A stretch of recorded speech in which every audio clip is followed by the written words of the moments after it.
दरियाए अदन की लहरों में बह जाने के बाद आदि पहलवान कई रोज तक लहरों के थपेड़े खाने से अधमुआ हो चुका था और भूख के मारे दम लबों पर आ गया। मगर मछलियों और कछुओं के सिवा दरिया में कुछ ना था। वो मछलियां पकड़ पकड़ कर अपने पेट की आग बुझाता रहा। 1 महीने बाद किनारे पर आया। बाहर निकलकर देखा कि सामने एक आबादी है। लुढ़कता हुआ उसी तरफ चला। बहुत जल्द बस्ती में आन पहुंचा और ये देखकर खुश हुआ कि बाजारों में बड़ी रौनक है। खाने पीने की चीजें अफराद से हैं और दुकानों पर खरीदारों का हजूम है। चंद लोगों ने आदि पहलवान को ऊपर से नीचे तक देखा, फिर फब्तियां कसते और कहकहे लगाते हुए निकल गए। आदि पहलवान ने उस वक्त सिर्फ एक लंगोट बांध रखा था। इसके अलावा जिस्म पर कोई कपड़ा ना था। शहर के लड़के बाले तालियां पीटते उसके पीछे लग गए और एक अजीब हंगामा बरपा हुआ। आदि पहलवान गुस्से से पागल हो गया। लड़कों को बुरा भला कहता और उछल फांद करता हुआ एक हलवाई की दुकान के आगे आया। चमकते थालों में लजीज मिठाइयाँ सजी हुई थीं, जिनकी खुशबू से पूरा बाजार महक रहा था। आदि के मुंह में पानी भर आया। बेतकल्लुफ मिठाइयाँ उठा उठाकर मुंह में रखने लगा और इससे पहले कि हलवाई बेचारा कुछ कर सके, उसकी आधी दुकान आदि के पेट में पहुंच चुकी थी। हलवाई ने सर पीट लिया, फिर आदि को मारने के लिए लोहे का एक कड़छा उठाया। आदि ने कड़छा हलवाई से छीनकर मोम की तरह तोड़ मोड़ कर दूर फेंक दिया। फिर वहां से आगे बढ़ा और नानबाई की दुकान पर पहुंचकर रोटियों और सालन की भरी हुई पतीलियों का सफाया किया। नानबाई ने गुल मचाया कि ऐ लोगो, ये देव कहाँ से आया कि शहर में लूट मचाता फिर रहा है और कोई इसका हाथ पकड़ने वाला नहीं। कैसा अंधेरा है। इतनी देर में आदि चौक में नमूदार हुआ और वहां भी लूट खसूट शुरू की। लोगों ने कोतवाल से फरियाद की। कोतवाल ने चंद सिपाहियों को भेजा कि इस वैशी को पकड़कर मेरे पास ले आओ और मारे जूतों के इसकी खोपड़ी पिलपिली कर दो। आदि को देखकर सिपाहियों के होश उड़ गए। ये देव भला उनके काबू में आने वाला था। पकड़ना तो एक तरफ रहा, किसी को आदि के नज़दीक भी जाने की जरूरत ना हुई। उन्होंने कोतवाली से और सिपाही बुलवाए। उन्होंने तलवारें निकाली और आदि को घेरे में लेने की कोशिश की। आदि ने झट लकड़ी का एक सतून उखाड़ा और तेजी से घुमाना शुरू किया। जो सिपाही उसकी जद में आया वहीं ढेर हो गया। अब तो हर तरफ हाहाकार मच गई और लोग एक दूसरे पर गिरते पड़ते भाग निकले। सिपाहियों ने भी तलवारें फेंकी और अपनी जान बचाकर फरार हुए। हर कारों ने बादशाह के हजूर में पर्चा दाखिल किया। बादशाह ने फौज को तलब किया और हुक्म दिया कि जिस तरह भी मुमकिन हो उस पागल को हमारे हजूर में हाजिर किया जाए। फौजी सिपाहियों ने जब देखा कि लड़ने भिड़ने से काम ना चलेगा तो हिकमत से काम लिया। आदि पहलवान के करीब आकर कहने लगे, जनाब ये जंग ख़त्म कीजिए, हम आपसे लड़ने की हिम्मत नहीं रखते। बादशाह सलामत आपको याद फरमाते हैं और कहते हैं कि हमारे पास आइए, हम आपको खुश कर देंगे और मुमकिन है आपको फ़ौज का सिपा सालार भी बना दें। यह सुनकर आदि पहलवान खुश हुआ और सिपाहियों के साथ बादशाह के दरबार में आया। बादशाह उसका डील डोल और सूरत देखकर ही हवास पाख्ता हो गया और देर तक कुछ न बोल सका। आखिर आदि पहलवान ने गरजदार आवाज़ में कहा, ऐ बादशाह, तूने हमको याद किया, हम चले आए। अब चुप क्यों है, कुछ तो मुंह से बोल। बादशाह ने कहा, साहब आपका नाम क्या है? आदि पहलवान ने खौफनाक कहकहा लगाकर जवाब दिया, ऐ बादशाह, हमारा नाम ज़माने भर में मशहूर है। हैरत है तू नहीं जानता। मैं आदि पहलवान हूँ। किसी ज़माने में तंगे रवाहिल का बादशाह था। अमीर हमजा रुस्तम ज़मा का दूध शरीक भाई हूँ। अब तू बता कि इस शहर का क्या नाम है और तुझे क्या कहते हैं? आदि की ये तकरीर सुनकर बादशाह खड़ा हो गया और कहने लगा, मेरी खुशकिस्मती है कि आप यहाँ तशरीफ़ लाए हैं। मैंने बहुत अरसा हुआ आपका नाम और अमीर हमज़ा के कारनामे सुने थे। इस शहर को उंदलस कहती हैं और मेरा नाम मारूफ शाह है। बहुत खूब, बहुत खूब, आदि ने कहा। अच्छा भाई बादशाह, बातें तो बाद में होंगी, कई महीने के फाके से हूँ, कुछ खाने पीने का इंतज़ाम तो करो। मारूफ शाह को तैश तो बहुत आया, मगर कर ही क्या सकता था। उसने अमीर हमज़ा का नाम सुन रखा था और खूब जानता था कि ये आदि पहलवान वाकई उनका दूध शरीक भाई है। उसने बावर्चियों को बुलाकर हुक्म दिया कि दस्तरख्वान बिछाओ और हमारे मेहमान की खूब खातिर तवाज़ो करो। ये सुनकर आदि पहलवान ने कहा, अरे मियाँ, दस्तरख्वान वस्तरख्वान छोड़ो, मुझे तो तुम सीधे सीधे बावर्ची खाने में ले चलो। हाँ।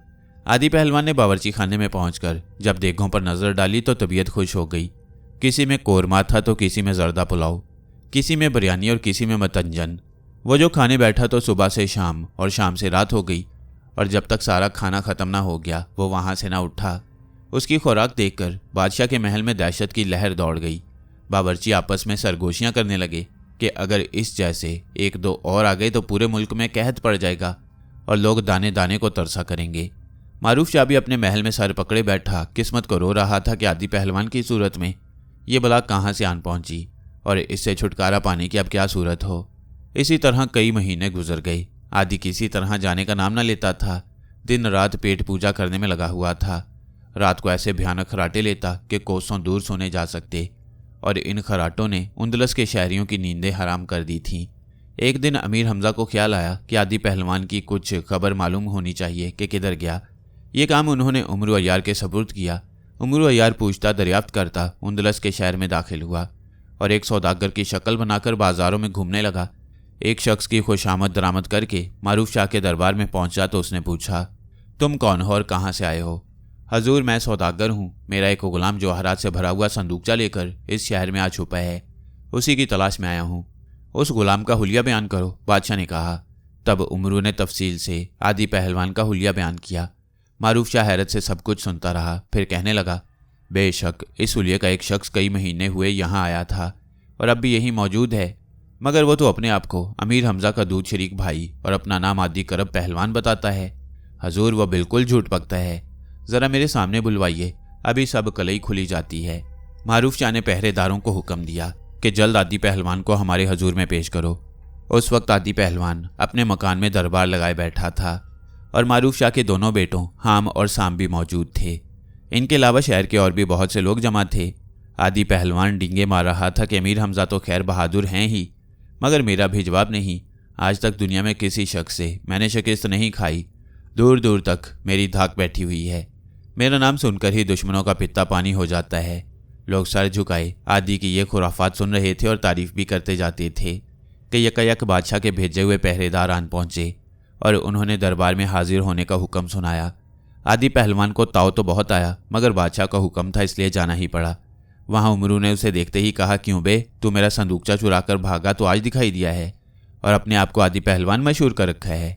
आदि ने हैरत और गुस्से से मुंह खोलकर उमरू को देखा और कहा, जरा जुबान संभाल कर बोलो वरना चटनी कर दूंगा। क्या तू पागल तो नहीं है जो उल्टी सीधी हाँक रहा है? वो उमरू को बिल्कुल न पहचान सका जो सौदागर के भेस में था। आखिर मारूफ शाह ने आदि को सारा किस्सा सुनाया और कहा, यह सौदागर कहता है कि तुम इसके गुलाम हो और जवाहरात का संदूकचा चुरा कर भाग आए हो। सच सच बताओ वरना बुरी तरह पेश आऊँगा। तुमने हमें धोखा दिया है। अब तो आदि पहलवान के गुस्से की इंतहा न रही। घूंसा तानकर उमरू की तरफ बढ़ा और कहने लगा, अबे ओ सौदागर, मैं तेरा गुलाम हूँ। क्या गुलाम मुझ जैसे ही होते हैं? उमरू ने देखा कि अब बचने की कोई सूरत नहीं है। अगर आदि का एक ही घोंसा पड़ गया तो दूसरी दुनिया में पहुंचे बगैर न रहूंगा। उसने फौरन आंख का इशारा किया और करीब जाकर चुपके से कहा, आदि भाई, खुदा के वास्ते मुझे न मारना, मैं उमरू हूँ। ये कहकर अपनी बाएं आंख का तिल निशानी के तौर पर दिखाया। तब आदि को इत्मीनान हुआ। खिलखिलाकर हंसा और कहने लगा, यार तुम सख्त नामाकूल आदमी हो। यहाँ आकर क्या कह दिया? आखिर मुझे जलील करने में तुम्हें क्या मजा आता है? फिर उसने मारूफ शाह को बताया कि सौदागर के भेस में यह हमारा प्यारा दोस्त उमर अय्यार है। मारूफ शाह ने उमरू के बारे में बहुत कुछ सुन रखा था। उसे देखकर खुश हुआ और खूब खातिर तवाज़ो की। इसके बाद आदि पहलवान उमरू को अपने मकान पर ले गया और कहने लगा, भाई उमरू, मेरी मानो तो तुम भी यहीं आ जाओ। मज़े ही मज़े हैं।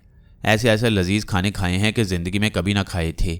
अच्छा ये तो बताओ, अमीर हमजा कैसे हैं और दूसरे दोस्तों लिंदूर वगैरह का क्या हाल है? भाई आदि, बुरा मानने की बात नहीं, मगर हकीकत यह है कि तुम सा तोता चशम और बेमुरव्वत आदमी मैंने आज तक नहीं देखा। बंदे खुदा, तुम्हें खाने पीने और सोने के सिवा दुनिया में कोई और काम भी है या नहीं? हम लोग जिएं या मरें तुम्हारी बला से। यार तुम तो नाराज़ हो गए। कहो तो अभी बोरिया बिस्तर बांध कर तुम्हारे साथ चल दूं। अभी नहीं, कल चलेंगे, उमरू ने कहा। मारूफ शाह से इजाज़त भी तो लेनी पड़ेगी। गर्ज अगले रोज़ उमर अय्यार और आदि पहलवान मारूफ शाह से इजाज़त लेकर रवाना हो गए। शहर के लोगों ने जब सुना कि आदि पहलवान रुखसत हो गया तो सबने इत्मीनान का सांस लिया। वो अदन में पहुंचे तो मालूम हुआ कि अमीर हमजा कूच की तैयारियां कर रही हैं। उन्हें पता चला कि नौशेरवां मदाइन जाने के बजाय कोहे शशदर की तरफ चला गया है। वहाँ जमशेद की हुकूमत है। उसने नौशेरवां को पनाह दी है और उससे कहा है कि ए बादशाह, तू एक हमजा से भागता फिरता है। तूने एक एक करके अपने मुल्क छिनवा दिए। ये क्या गजब किया।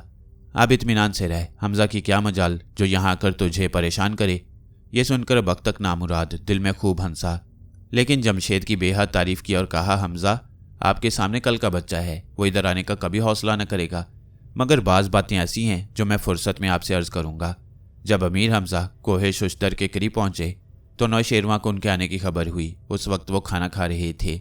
मारे खौफ के निवाला हाथ से गिर पड़ा और चेहरे का रंग उड़ गया। जमशेद भी दस्तरख्वान पर मौजूद था। उसने नौशेरवां की यह हालत देखी तो हैरत से दांतों में उंगली दाब ली और कहने लगा, ए नौशेरवां, हमजा का नाम सुनते ही तेरे जिस्म में थरथरी पड़ गई। आखिर ये माजरा क्या है? हमजा आदमी है या कोई जिन? बख्तक ये बात सुनकर बोल उठा, ए जमशेद, कुछ ना पूछ। हम ऐसे बदबख्त हैं कि जिस शहर में जाते हैं वो शहर तबाह बर्बाद हो जाता है। तुम भी या तो कत्ल होगे या हमजा की गुलामी का हल्का अपनी गर्दन में डालोगे। बस उसका सामना करने की देर है। जमशेद ये सुनकर गजब में आया और कहने लगा, ओ बदजात, जुबान को लगाम दे वरना चमड़ी उधेड़ दूंगा। नौशेरवां ने बख्तक को डांटा और जमशेद को समझा बुझाकर नरम किया।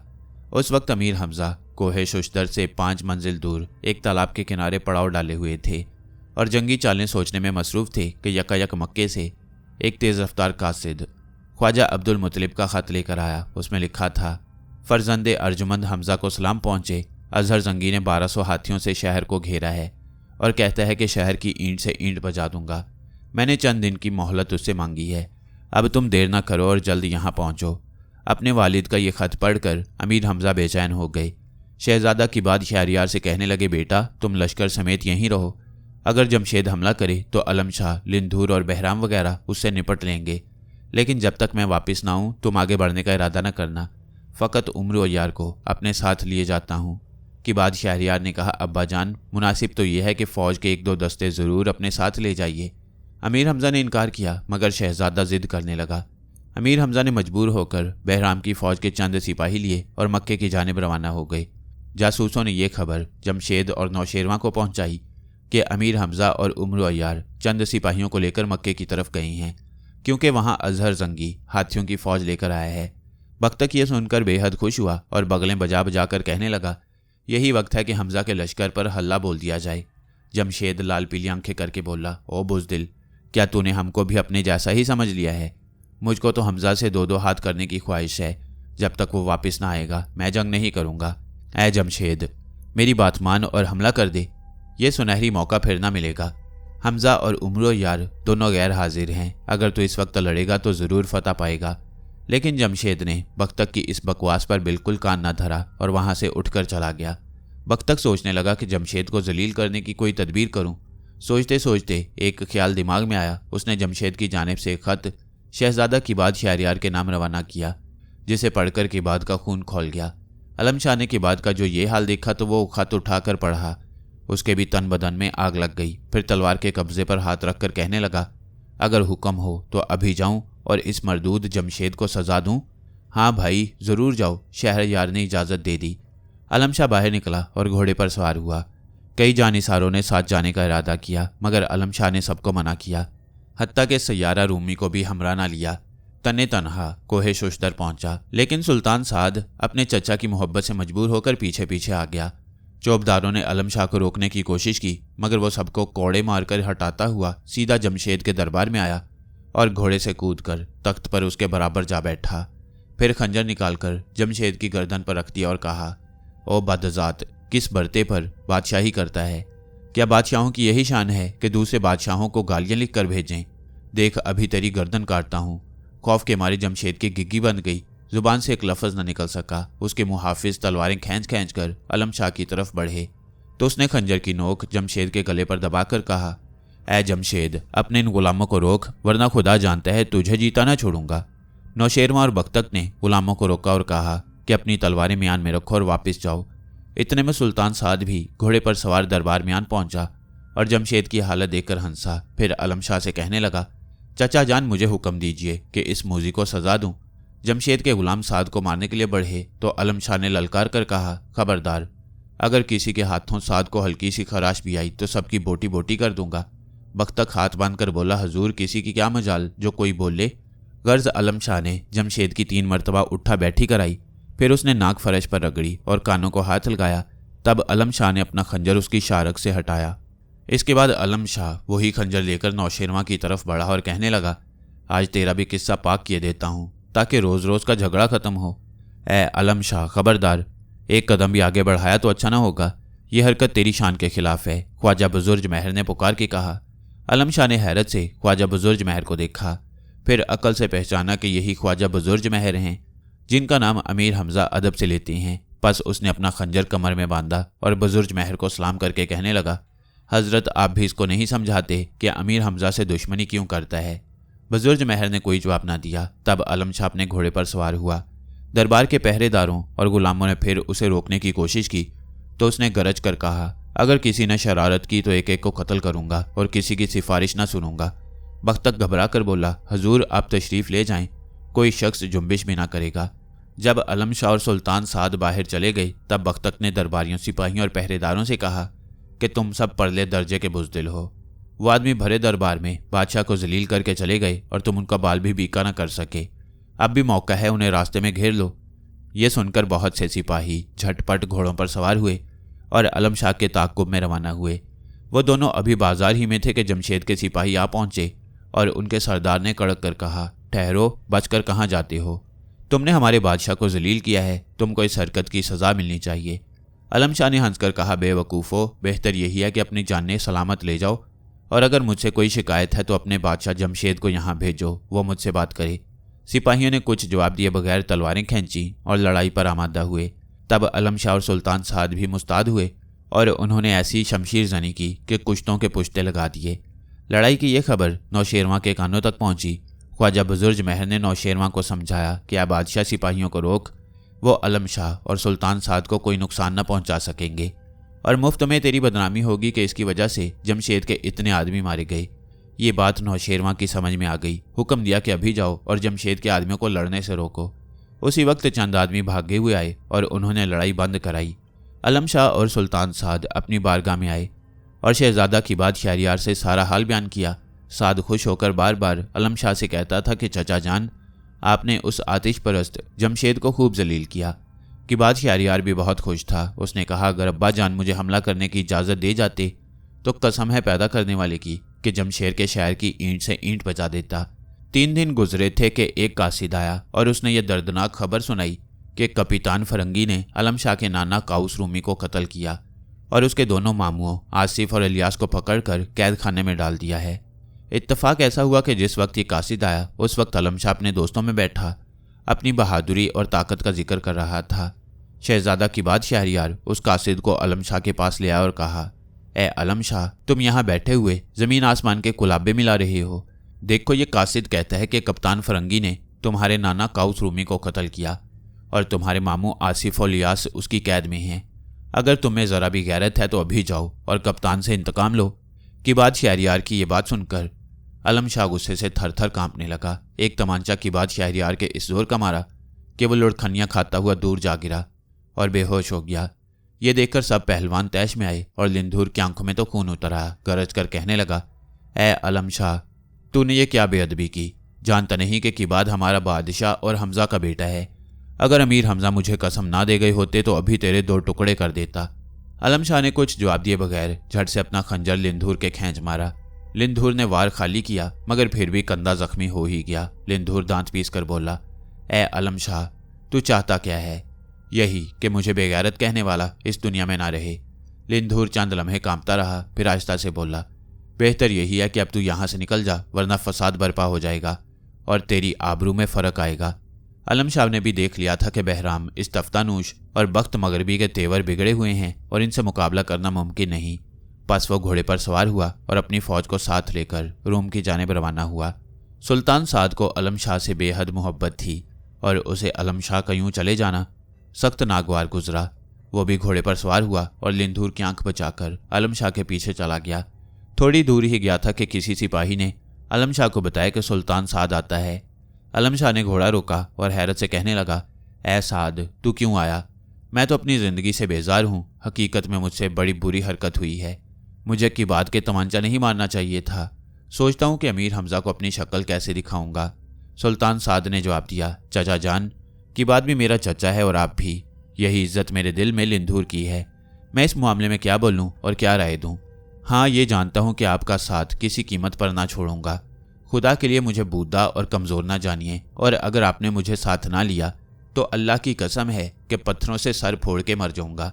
अब ये बातें हो रही थी कि लहरासिब भी घोड़ा दौड़ाता हुआ वहां पहुंच गया। आलम शाह ने कहा, ए लहरासिब, क्यों चला आया? लहरासिब ने मोहब्बत की नज़रों से साद को देखा और कहने लगा, सुल्तान साद मेरे मरहूम दोस्त आमिर की निशानी है। इसलिए ये मुझे बेहद अजीज़ है। जहाँ ये जाएगा मैं भी वहीं जाऊँगा। इतने में लहरासिब का गुलाम जंगादा भी आया और कहने लगा कि जहाँ आका वहीं उसका गुलाम, मैं इससे अलग नहीं हो सकता। यकायक एक और शख्स दौड़ता हुआ आया। वो सैयारा रूमी था। गर्ज ये चारों अलम शाह के साथ रूम की जानिब रवाना हुए। उधर की बात को होश आया तो बड़ा परेशान हुआ। किसी ने लिंधूर से कहा, तुमने अलम शाह को जाने क्यों दिया? इस गुस्ताखी की सज़ा उसे ज़रूर मिलनी चाहिए थी। लिंधूर ने कहा, शायद आप भूल गए कि अलम शाह भी हमजा ही का बेटा है और उसकी कदर की बात से कुछ कम नहीं है। तब की बात शहरियार कहने लगा कि हाँ, लिंधूर सही कहता है, कुछ कसूर मेरा भी है। मुझे ऐसी गिरी हुई बात अलम शाह से नहीं कहनी चाहिए थी। बहरहाल अब जो हुआ सो हुआ, इस किस्से पर खाक डालो। कप्तान फरंगी मरजुक फरंगी का बेटा था और दौलाई फरंगी की मौत का इंतकाम लेने 9 लाख सिपाहियों के साथ रूम पर चढ़ाया था। उसने खूब कत्लेआम किया, काउस रूमी को मारा और आसिफ अल यास को जंजीरों में जकड़कर कैद में डाल दिया। अलम शाह जब फौज लेकर रूम के नज़दीक पहुंचा तो तबाही और बर्बादी के आसार देखे। जा बजा हज़ार रूमियों की लाशें पड़ी थीं, जिन्हें गिद्ध और कुत्ते नोच नोच कर खा रहे थे। नहरों का पानी खून से सुरख हो रहा था। मकान आग में जल जल कर गिर चुके थे। अलम शाह ने हुक्म दिया कि काउस रूमी की लाश तलाश की जाए। 3 रोज़ की जान तोड़ कोशिश के बाद काउस रूमी की लाश मिली। अलम शाह उसे देखकर खूब रोया, फिर उसे दफन कर दिया। फिर पूछा कि कप्तान फरंगी कहाँ है? हमान वजीर ने बताया कि वो दरिया के पार पड़ाव डाले हुए है और हमारे पास और हमारे 400 आदमी उसकी कैद में हैं। तब अलम शाह ने कहा कि मैं कप्तान के लश्कर में जाता हूँ। ये कहकर घोड़े पर सवार हुआ। हमान ने हाथ बांधकर कहा, ए रुस्तम, आप अकेले वहां ना जाइए, इसमें जान का खतरा है। ए हामान, मुझको अपनी जान की परवाह नहीं, खुदा मेरा मुहाफिज है। इतने में सैयारा रूमी करीब आया और कहने लगा, एक अनोखी तदबीर मेरे जहन में आई है, मगर पहले कसम खाइए कि जो मशवरा दूंगा आप उस पर अमल करेंगे। अलम शाह ने कसम खाई। तब वो कहने लगा, मैं एक नक्कारा लाता हूँ, आप चलकर कप्तान की फौज पर शबखून मारें। मैं नक्कारा बजाऊं और आप ये नारा लगाएं कि मैं हमजा हूँ। फिर सुल्तान साद ये नारा लगाएं कि मैं लिंधूर हूँ, सरांदीप के 1000 जजीरे का बादशाह। और लहरासिफ ये नारा बुलंद करे कि मैं मालिक अजदर हूँ। मुझे यकीन है कि इन नारों से कप्तान फरंगी और उसकी फौज में खलबली मच जाएगी। अलम शाह को सैयारा रूमी की ये अय्यारी पसंद आई और इस पर अमल करने का इरादा कर लिया। तब सैयारा ने अलम शाह से कहा, आप इस टीले पर थोड़ी देर आराम करें, मैं अभी नक्कार खाने में जाता हूँ। ये कहकर उसने नक्कार खाने का रुख किया। उधर अलम शाह की तबीयत में जल्दबाजी बहुत थी। जब सैयारा के आने में कुछ देर हुई तो वो कहने लगे, मालूम होता है कि सैयारा ने मुझसे मजाक किया। अब मैं ज़्यादा देर इंतज़ार नहीं कर सकता और कप्तान के लश्कर की जानिब जाता हूँ। लहरासिफ और साद ने उसे रोकने की बड़ी कोशिश की, मगर उसने किसी का कहा न माना और इन दोनों को नाराज़ करके चला गया। दरिया के साथ जो रास्ता जाता था उस पर तो ना गया, बल्कि एक लकोदिक सहरा की तरफ जा निकला। आसमान से सूरज आग बरसा रहा था और तेज़ लू चल रही थी। मारे प्यास के अलम शाह की जुबान में कांटे पड़ गई, मगर वहाँ रेगिस्तान में पानी कहाँ। कुछ दूर जाकर देखा कि एक बुलंद टीकरा है और उस टीकरे पर सायादार दरख्त कसरत से हैं। करीब ही एक गहरा कुआं भी है। कुएं से पानी निकालने के लिए रस्सी और डोल का इंतजाम भी है। अलम शाह भागम भाग कुएं के नज़दीक पहुंचा। देखा कि उसकी मुंडेर पर निहायत खूबसूरत आबखोरे शफाफ और सर्द पानी से भरे धरे हैं। एक आबखोरा उठाकर मुंह से लगाने का इरादा किया ही था कि टीकरे की तरफ से आवाज़ आई, ए पानी पीने वाले भाई, ज़रा रुक जा, तू पसीने में शराबूर है। एकदम पानी पीना मुनासिब नहीं, इस टीकरे पर चंद लम्हों के लिए आ जा, फिर पानी पीजियो। अलम शाह ने आवाज़ सुनी, आबखोरा हाथ से रख दिया और टीकरे पर जा पहुंचा। देखा कि एक दरवेश जिसकी सफ़ेद लंबी दाढ़ी और ऐसी ही भवें हैं, एक हाथ में हुक्का और दूसरे में पंखा लिए बैठा है। अलम शाह को देखते ही कहने लगा, आइए तशरीफ़ लाइए, फ़कीर हाजिर है। अलम शाह ने दिल में सोचा कि यह ज़रूर कोई पहुंचा हुआ बुजुर्ग है। निहायत अदब से उसे सलाम किया और दोजानू होकर उसके सामने बैठ गया। फ़कीर ने हुक्का और पंखा अलम शाह की तरफ बढ़ाते हुए कहा, आपकी क्या खातिर करूं? लीजिए, हुक्का नोश फरमाइए और पंखा झलिए, ताकि पसीना खुश्क हो और आपके होशो हवास बजा हों। फ़कीर की झोंपड़ी के नज़दीक चंद पिंजरे रखे थे, जिनमें तरह तरह के हसीन परिंदे थे। फ़कीर परिंदों को दाना पानी देने लगा। थोड़ी देर बाद अलम शाह ने कहा, हज़रत अगर हुक्म हो तो आप पानी पीऊँ? हाँ हाँ ज़रूर, अब कुछ मुज़ायका नहीं। फ़कीर ने कहा, आप पानी पीकर यहीं आइए, मेरे बिस्तर पर आराम कीजिए, अभी धूप तेज़ है, शाम को ठंडे वक्त चले जाइएगा। अलम शाह ने पानी पिया, जान में जान आई, फिर फ़कीर के बिस्तर पर आन लेटा। इतने में फ़कीर परिंदों को दाना पानी देकर फारिग हुआ। फिर शीशे की एक उम्दा प्याली लाया, एक सुनहरी डिबिया खोली जिसमें अफीवन रखी हुई थी। डिब्बिया में से अफीवन की गोली निकाली और प्याली में घोलने लगा। हुक्का ताज़ा करके अपने आगे रखा और एक फलक शगाफ नारा लगाया। आलम शाह हैरत से फ़कीर की ये हरकतें देख रहा था। फ़कीर ने अफीवन की चुस्की लगाई और आलम शाह से कहा, मियाँ मुसाफिर, घबराना नहीं, यहाँ तुम्हारी जान को कोई खतरा नहीं। जो अजीब वाक़यात तुम्हें दिखाई दें उनको यहीं बिस्तर पर लेटे लेटे देखना। थोड़ी देर बाद फ़कीर ने दूसरा नारा लगाया। जो ही ये नारा ख़त्म हुआ, घोड़ों के दौड़ने की आवाज़ आने लगी। आलम शाह ने ख्याल किया कि देखिए क्या ज़हूर में आता है। अचानक 4 नकाबपोश नमूदार हुए, टिकरे के नज़दीक आकर अपने अपने घोड़े से उतरे और फ़कीर के पास आकर बैठ गए। फिर एक ने कहा, लाइए शाह साहब। इस पर मर्दे पुरस्रार ने वही अफीवन की प्याली और भरा हुआ हुक्का पेश किया। इन चारों नकाबपोशों ने उस प्याली में से एक एक चुस्की अफीवन की लगाई और हुक्के का एक एक कश लगाकर फ़कीर से कहने लगे, हाँ शाह साहब, आप फरमाइए कि आपका क्या काम करना है ताकि जल्द कर दिया जाए। फ़कीर ने आलम शाह की तरफ इशारा करते हुए कहा, यह मुसाफिर जो लेटा है दीन इब्राहिमी पर ईमान रखता है और कप्तान फ़रंगी के मुकाबले को तनहा जाता है। रास्ता भूलकर मेरी जानिब आ निकला। इसका वहाँ तक पहुँचना दुश्वार है, इसलिए आपको तकलीफ़ दी है कि अगर आप लोग चाहें तो इसकी मुश्किल आसान हो जाए। ये सुनकर उन चारों ने गर्दन उठाकर आलम शाह को देखा, फिर कहने लगे, शाह साहब, हम आपके इरशाद की तामील करेंगे। भाई उठिए और हमारे साथ तशरीफ़ ले चलिए। आलम शाह उनके साथ चला और अपने घोड़े पर सवार होने का इरादा किया, मगर एक नकाबपोश ने उसका हाथ पकड़कर अपने घोड़े पर बिठाया और कहा, मियाँ मुसाफिर, ज़रा आंखें बंद करो। आलम शाह ने आंखें बंद की। चंद लम्हे बाद आवाज़ आई, आंखें खोल दो। आलम शाह ने आंखें खोली। अपने आप को उसी टीले के नज़दीक खड़े पाया जहाँ से चला था। निगाह सामने उठाई तो देखा कि सियारा रूमी नक्कारा गले में लटकाए चला आता है। आलम शाह ने कहा, ऐ सैयारा, तूने नक्कारा लाने में इतनी देर क्यों लगाई? सैयारा हैरान होकर आलम शाह की सूरत देखने लगा और चिल्ला कर बोला, अभी चंद लम्हे पहले तो मैं नक्कारा लेने गया था, आप फरमाते हैं देर हो गई। ये सुनकर आलम शाह के होश उड़े। कुछ समय में नहीं आया कि क्या माजरा है। उसने दिल में कहा कि मैं उसकी झोंपड़ी में कम से कम 2 पहर ज़रूर रहा हूँगा, और अब यह सियारा कहता है कि ज़्यादा से ज़्यादा चंद लम्हे गुजरे हैं। उसने सूरज की तरफ निगाह की। अंदाज़ा हुआ कि उस वक्त टीले पर आया है। सूरज उसी जगह चमक रहा था जहाँ अब है। किस्सा मुख्तसिर, आलम शाह इस अजीब वाक़ये पर सर धुनता रहा। शाम के वक्त दरिया पार पहुंचा। वहां कप्तान फ़रंगी का लश्कर पड़ाव डाले हुए था। आलम शाह ने सबसे पहले कप्तान फ़रंगी का झंडा काटकर ज़मीन पर गिराया, फिर खैमों की तनाबें काट डाली। इतने में सियारा रूमी ने नकारा बजाया।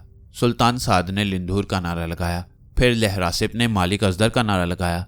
फ़िरंगी के जो सिपाही अपने खैमों में आराम कर रहे थे बेदार हो गए और तलवारें संभाल कर बाहर आए। देखा कि हर तरफ गुल मचा हुआ है। जलती हुई मशालें बुझ गई हैं। घोड़े बुरी तरह हिनहिना रहे हैं। बहुत से सिपाही खैमों के नीचे दबकर चिल्ला रहे हैं। जब उन्होंने नक्कारे की आवाज़ सुनी तो समझे कि दुश्मन की फौज ने हमला कर दिया। बस वो तलवारों से एक दूसरे ही को काटने लगे। इतने में आलम शाह ने अमीर हमजा का नारा बुलंद किया।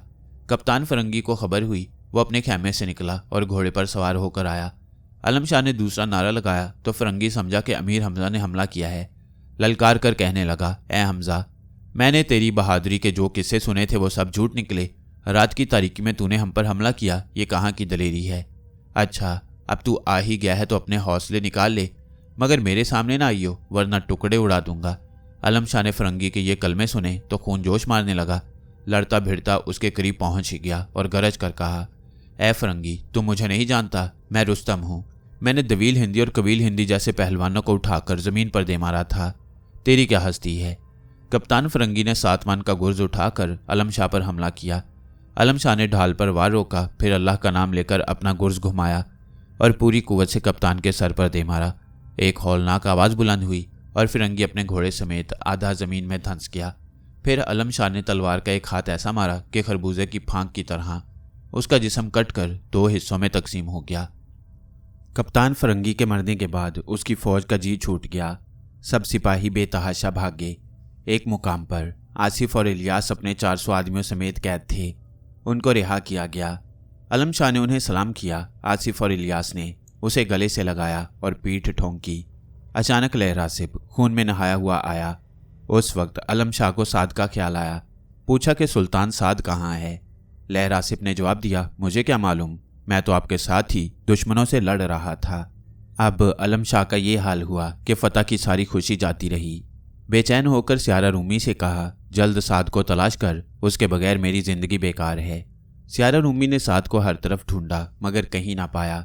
आखिर एक अधमुए फिरंगी सिपाही ने बताया कि इस सुलिये के एक नौजवान को कप्तान फिरंगी के सिपाहियों ने जख्मी कर दिया था, फिर भागते हुए उसे भी साथ ले गई हैं। ख्याल है कि उन्होंने उस नौजवान को पहचान लिया था कि यही हमजा का पोता है और शायद किसी वक्त उसके जरिए हम हमजा से अपनी मनमानी शर्तें मनवा सकें। सैयारा ने यह बात अलम शाह को बताई। अलम शाह सोच में पड़ गया, फिर कहने लगा, साद का गिरफ्तार होना क़यामत है। अब तू ऐसा करके एक खत अमीर हमजा के नाम लिख और उनके पास मक्के जा। मैं साद को रिहा कराने मुल्क फिरंगिस्तान जाता हूँ। इस खत में अलम शाह ने शुरू से आखिर तक हर बात अमीर हमजा को लिखवाई थी। सैयारा ये खत लेकर मक्के रवाना हुआ। अलम शाह लहरासिब को लेकर समुंदर के किनारे आया। देखा कि एक जहाज सफ़र पर रवाना होने के लिए तैयार है। मल्लाहों से कहा कि हम तुम्हें मुँह मांगा इनाम देंगे, जितनी जल्दी मुमकिन हो हमको फिरंगिस्तान में पहुंचा दो। सुल्तान साद को दरअसल कप्तान फिरंगी का वजीर रेहान पकड़ कर ले गया था। जब वो मुल्क फिरंगिस्तान में पहुंचा तो मरजूक को इतला दी कि कप्तान फिरंगी अलम शाह के हाथों अपनी मौत को पहुंचा और हमें शिकस्त हुई। अब मैं हमजा के पोते सुल्तान साद को गिरफ्तार करके लाया हूँ। मरजूक फिरंगी को अपने बेटे के मारे जाने का इस कदर सदमा हुआ कि उसी वक्त खाना पीना छोड़ दिया। हर किस्म के जश्न खेल तमाशे मुल्क भर में मौकूफ़ कर दिए और सबने काले कपड़े पहन लिए। जब रेहान ने दरबार में आकर कप्तान के मारे जाने का वाक़या सुनाया तो मरजूक और उसके सरदार आलागर्द फिरंगी सिपा सालार, मालागर्द फिरंगी और पैकरन फिरंगी खूब रोए पीटे। आखिर मरजूक ने हुक्म दिया कि सुल्तान साद को हमारे सामने पेश किया जाए। साद दरबार में आया और किसी को सलाम न किया, बल्कि बहादुरी से सीना तान कर खड़ा रहा। उसके हाथों पैरों में हथकड़ियाँ और बेड़ियाँ पड़ी हुई थीं। मरजूक ने हैरत से इस नौजवान को देखा और कहने लगा, ए लड़के, क्या तुझे किसी ने यह तालीम नहीं दी कि अपने से बड़ों को सलाम करना चाहिए? साद ने बेखौफी से जवाब दिया, बुज़दिलों को हमारे मज़हब में सलाम करना जायज़ नहीं। ये सुनकर मरजूक का चेहरा गुस्से से सुर्ख हो गया। दांत पीस कर बोला, ए लड़के, होश में आ, जुबान ठीक कर वरना मारा जाएगा। ओ बुज़दिल, तू ज़्यादा से ज़्यादा यही धमकी दे सकता है। साद ने कहा, मेरे हाथ पैर जंजीरों में बंधे हैं, थोड़ी देर के लिए इन्हें खुलवा दे और मेरे हाथ में तलवार दे दे, फिर देखता हूँ कौन मुझे मारता है। मरजूक ने चिल्लाकर कहा, ओ बदबख्त, मैं तुझे अपने हाथ से कत्ल करता हूँ। ये कहकर मरजूक ने तलवार खींची और साद की तरफ लपका। उसी वक्त रेहान सामने आया और हाथ बांध कर बोला, हजूर, एक अर्ज मेरी भी सुन लीजिए। अगरचे ये लड़का अपनी गुस्ताखियों की वजह से जिंदा रहने का कोई हक नहीं रखता, मगर मसलहत यह है कि इसे अभी चंद रोज़ के लिए जिंदा रहने दिया जाए। मुझे यकीन है कि अलम शाह इसे रिहा कराने की नीयत से फिरंगिस्तान में ज़रूर आएगा। फिर अब अलम शाह के साथ ही इसे भी मौत के घाट उतार दीजिए। रेहान की राय मरजूक फिरंगी को बहुत पसंद आई। उसने जेल खाने के दारोगा अशकश को तलब करके साद को उसके सपुर्द किया और कहा, इस लड़के को खुदावंदे ज़री तन के पास ले जा, वो जैसा हुक्म दे वैसा ही करना। अशकश सुल्तान साद को खुदावंदे ज़री तन के पास ले गया। वो एक खुशनुमा और वसी बाग में रहता था। इस बाग में एक आलीशान बारादरी याकूत की बनी हुई थी और खुदावंदे ज़री तन एक मसनद जवाहर निगार पर नहायत गरूर से गर्दन अकड़ाए बैठा था। चारों तरफ तरह तरह के छोटे बड़े बुत धरे थे। मालूम हुआ कि ये सब बुत फिरंगिस्तान में पूजे जाते हैं और इन बुतों का सरदार खुदावंदे ज़री तन है। अशकश ने आते ही खुदावंद को सजदा किया, मगर सुल्तान साद वैसे ही खड़ा मुस्कुराता रहा। खुदावंदे ज़री तन को इस गुस्ताखी पर तैश आया। कहने लगा, ओ लड़के, तूने हमें सजदा नहीं किया। हम अपने जैसे आदमियों को ना खुदा मानते हैं और ना उन्हें सजदा करते हैं। साद ने जवाब दिया। अशकश ने साद से कहा, ए लड़के, अपनी जवानी पर तरस खा और खुदावंद को सजदा करके जान बचा ले, वरना याद रख कुत्ते की मौत मारा जाएगा। साद ने जोर से कहा, ए अशकश, क्या बकवास करता है? ये काम मुझसे हरगिज ना होगा। मालूम होता है तुम्हारा ये खुदावंद कोई शैतान या शैतान का बच्चा है। मैं इस पर लाख लाख लानत भेजता हूँ। साद की ये बातें सुनकर खुदावंदे ज़री तन गुस्से से कांपने लगा। मुंह में झाग लाकर बोला, ए साद, हमने तेरे दादा हमजा को कोकाफ में भेजा और उसे हैबतनाक देवों पर फतह दी, फिर वहाँ से बाहिफाजत बुलाकर नौशेरवा के मुल्क उसको दिलवाए, फिर तुझको और अलम शाह रूमी को सिर्फ 4 आदमियों की मदद से 9 लाख सिपाहियों पर फतह दी। ओ मरदूद, ये क्या बकता है? साद ने ललकार कर कहा, ये सब खुदाए वाहिद का फजलो करम है कि उसने मेरे दादा हमजा को ये फतूहात दी। तू क्या और तेरी हस्ती क्या? अब तो खुदावंदे ज़री तन के गज़ब की इंतहा न रही। अशकश से कहा, ले जाओ इस गुस्ताख लड़के को और जहन्नुम में डाल दो।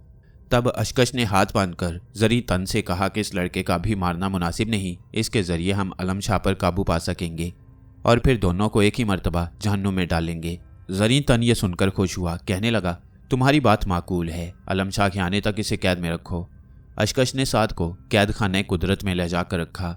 ये बहुत बड़ा कैद खाना था। उधर रेहान मक्कार ने मरजूक से कहा कि आलम शाह ज़रूर फरंगिस्तान में आएगा, उसकी शक्ल साद से बेहद मिलती है, इसलिए ज़रूरी है कि साद की बहुत सी तस्वीरें मुसव्विरों से बनवा कर पूरे मुल्क में फैला दी जाएं और ये मुनादी करा दी जाए कि जहाँ इस हुलिये का आदमी नजर आए उसे पकड़कर दरबार में भेज दिया जाए। मरजूक को यह तदबीर पसंद आई और उसने ऐसा ही किया। अब आलम शाह की सुनिए। कई रोज़ तक उसका जहाज़ समुद्र में ठीक ठाक चलता रहा। फिर एक रात गज़ब का तूफान आया। ऊंची ऊंची लहरें उठने लगीं और इन लहरों ने जहाज़ को एक गेंद की तरह इधर से उधर फेंकना और उछालना शुरू कर दिया। आखिर जहाज़ के परखच्चे उड़ गए। आलम शाह और लहर आसिफ ने एक तख्ते पर पनाह ली और मौजों में डूबते उभरते ना जाने किधर निकल गए। कई रोज़ तक ये तख्ता समुद्र की लहरों पर बहता रहा। उन्हें कुछ खबर न थी कि किधर जा रही हैं। ऊपर आसमान था और नीचे हद्दे नज़र तक पानी ही पानी। 7वें रोज़ उनका तख्ता एक जजीरे के किनारे जाकर रुका। दोनों खुदा का शुक्र बजा लाए और जजीरे पर घूमने फिरने लगे। यहाँ फलदार दरख्त कसरत से थे और ठंडे मीठे पानी के चश्मे जा बजा बह रहे थे। कई रोज़ के भूखे प्यासे थे, इसलिए खूब पेट भरकर फल खाए और पानी पिया। फिर एक जगह पड़कर सो गए। आंख खुली तो अपने करीब एक शख्स को खड़े पाया। आलम शाह ने उससे पूछा, क्यों साहब, आप कौन हैं और इस जजीरे का क्या नाम है? क्या करीब ही कोई शहर है? उसने हंसकर कहा, मियाँ, तुम राह भूलकर इधर आ निकले हो। यहाँ शहर कैसा और आबादी कहाँ? ये मुकाम तिलिस्म है। फौलाद हिसार इसका नाम है। जितनी जल्दी मुमकिन हो यहाँ से निकल जाओ, वरना तबाह हो जाओगे। आलम शाह ने कहा, बेहतर है हम यहाँ से चले जाते हैं, मगर इतना करम करो कि हमारे वास्ते 2 घोड़े तो मुहैया कर दो। उस शख्स ने सीटी बजाई तो फौरन 2 खूबसूरत सफ़ेद घोड़े दौड़ते हुए आ गए।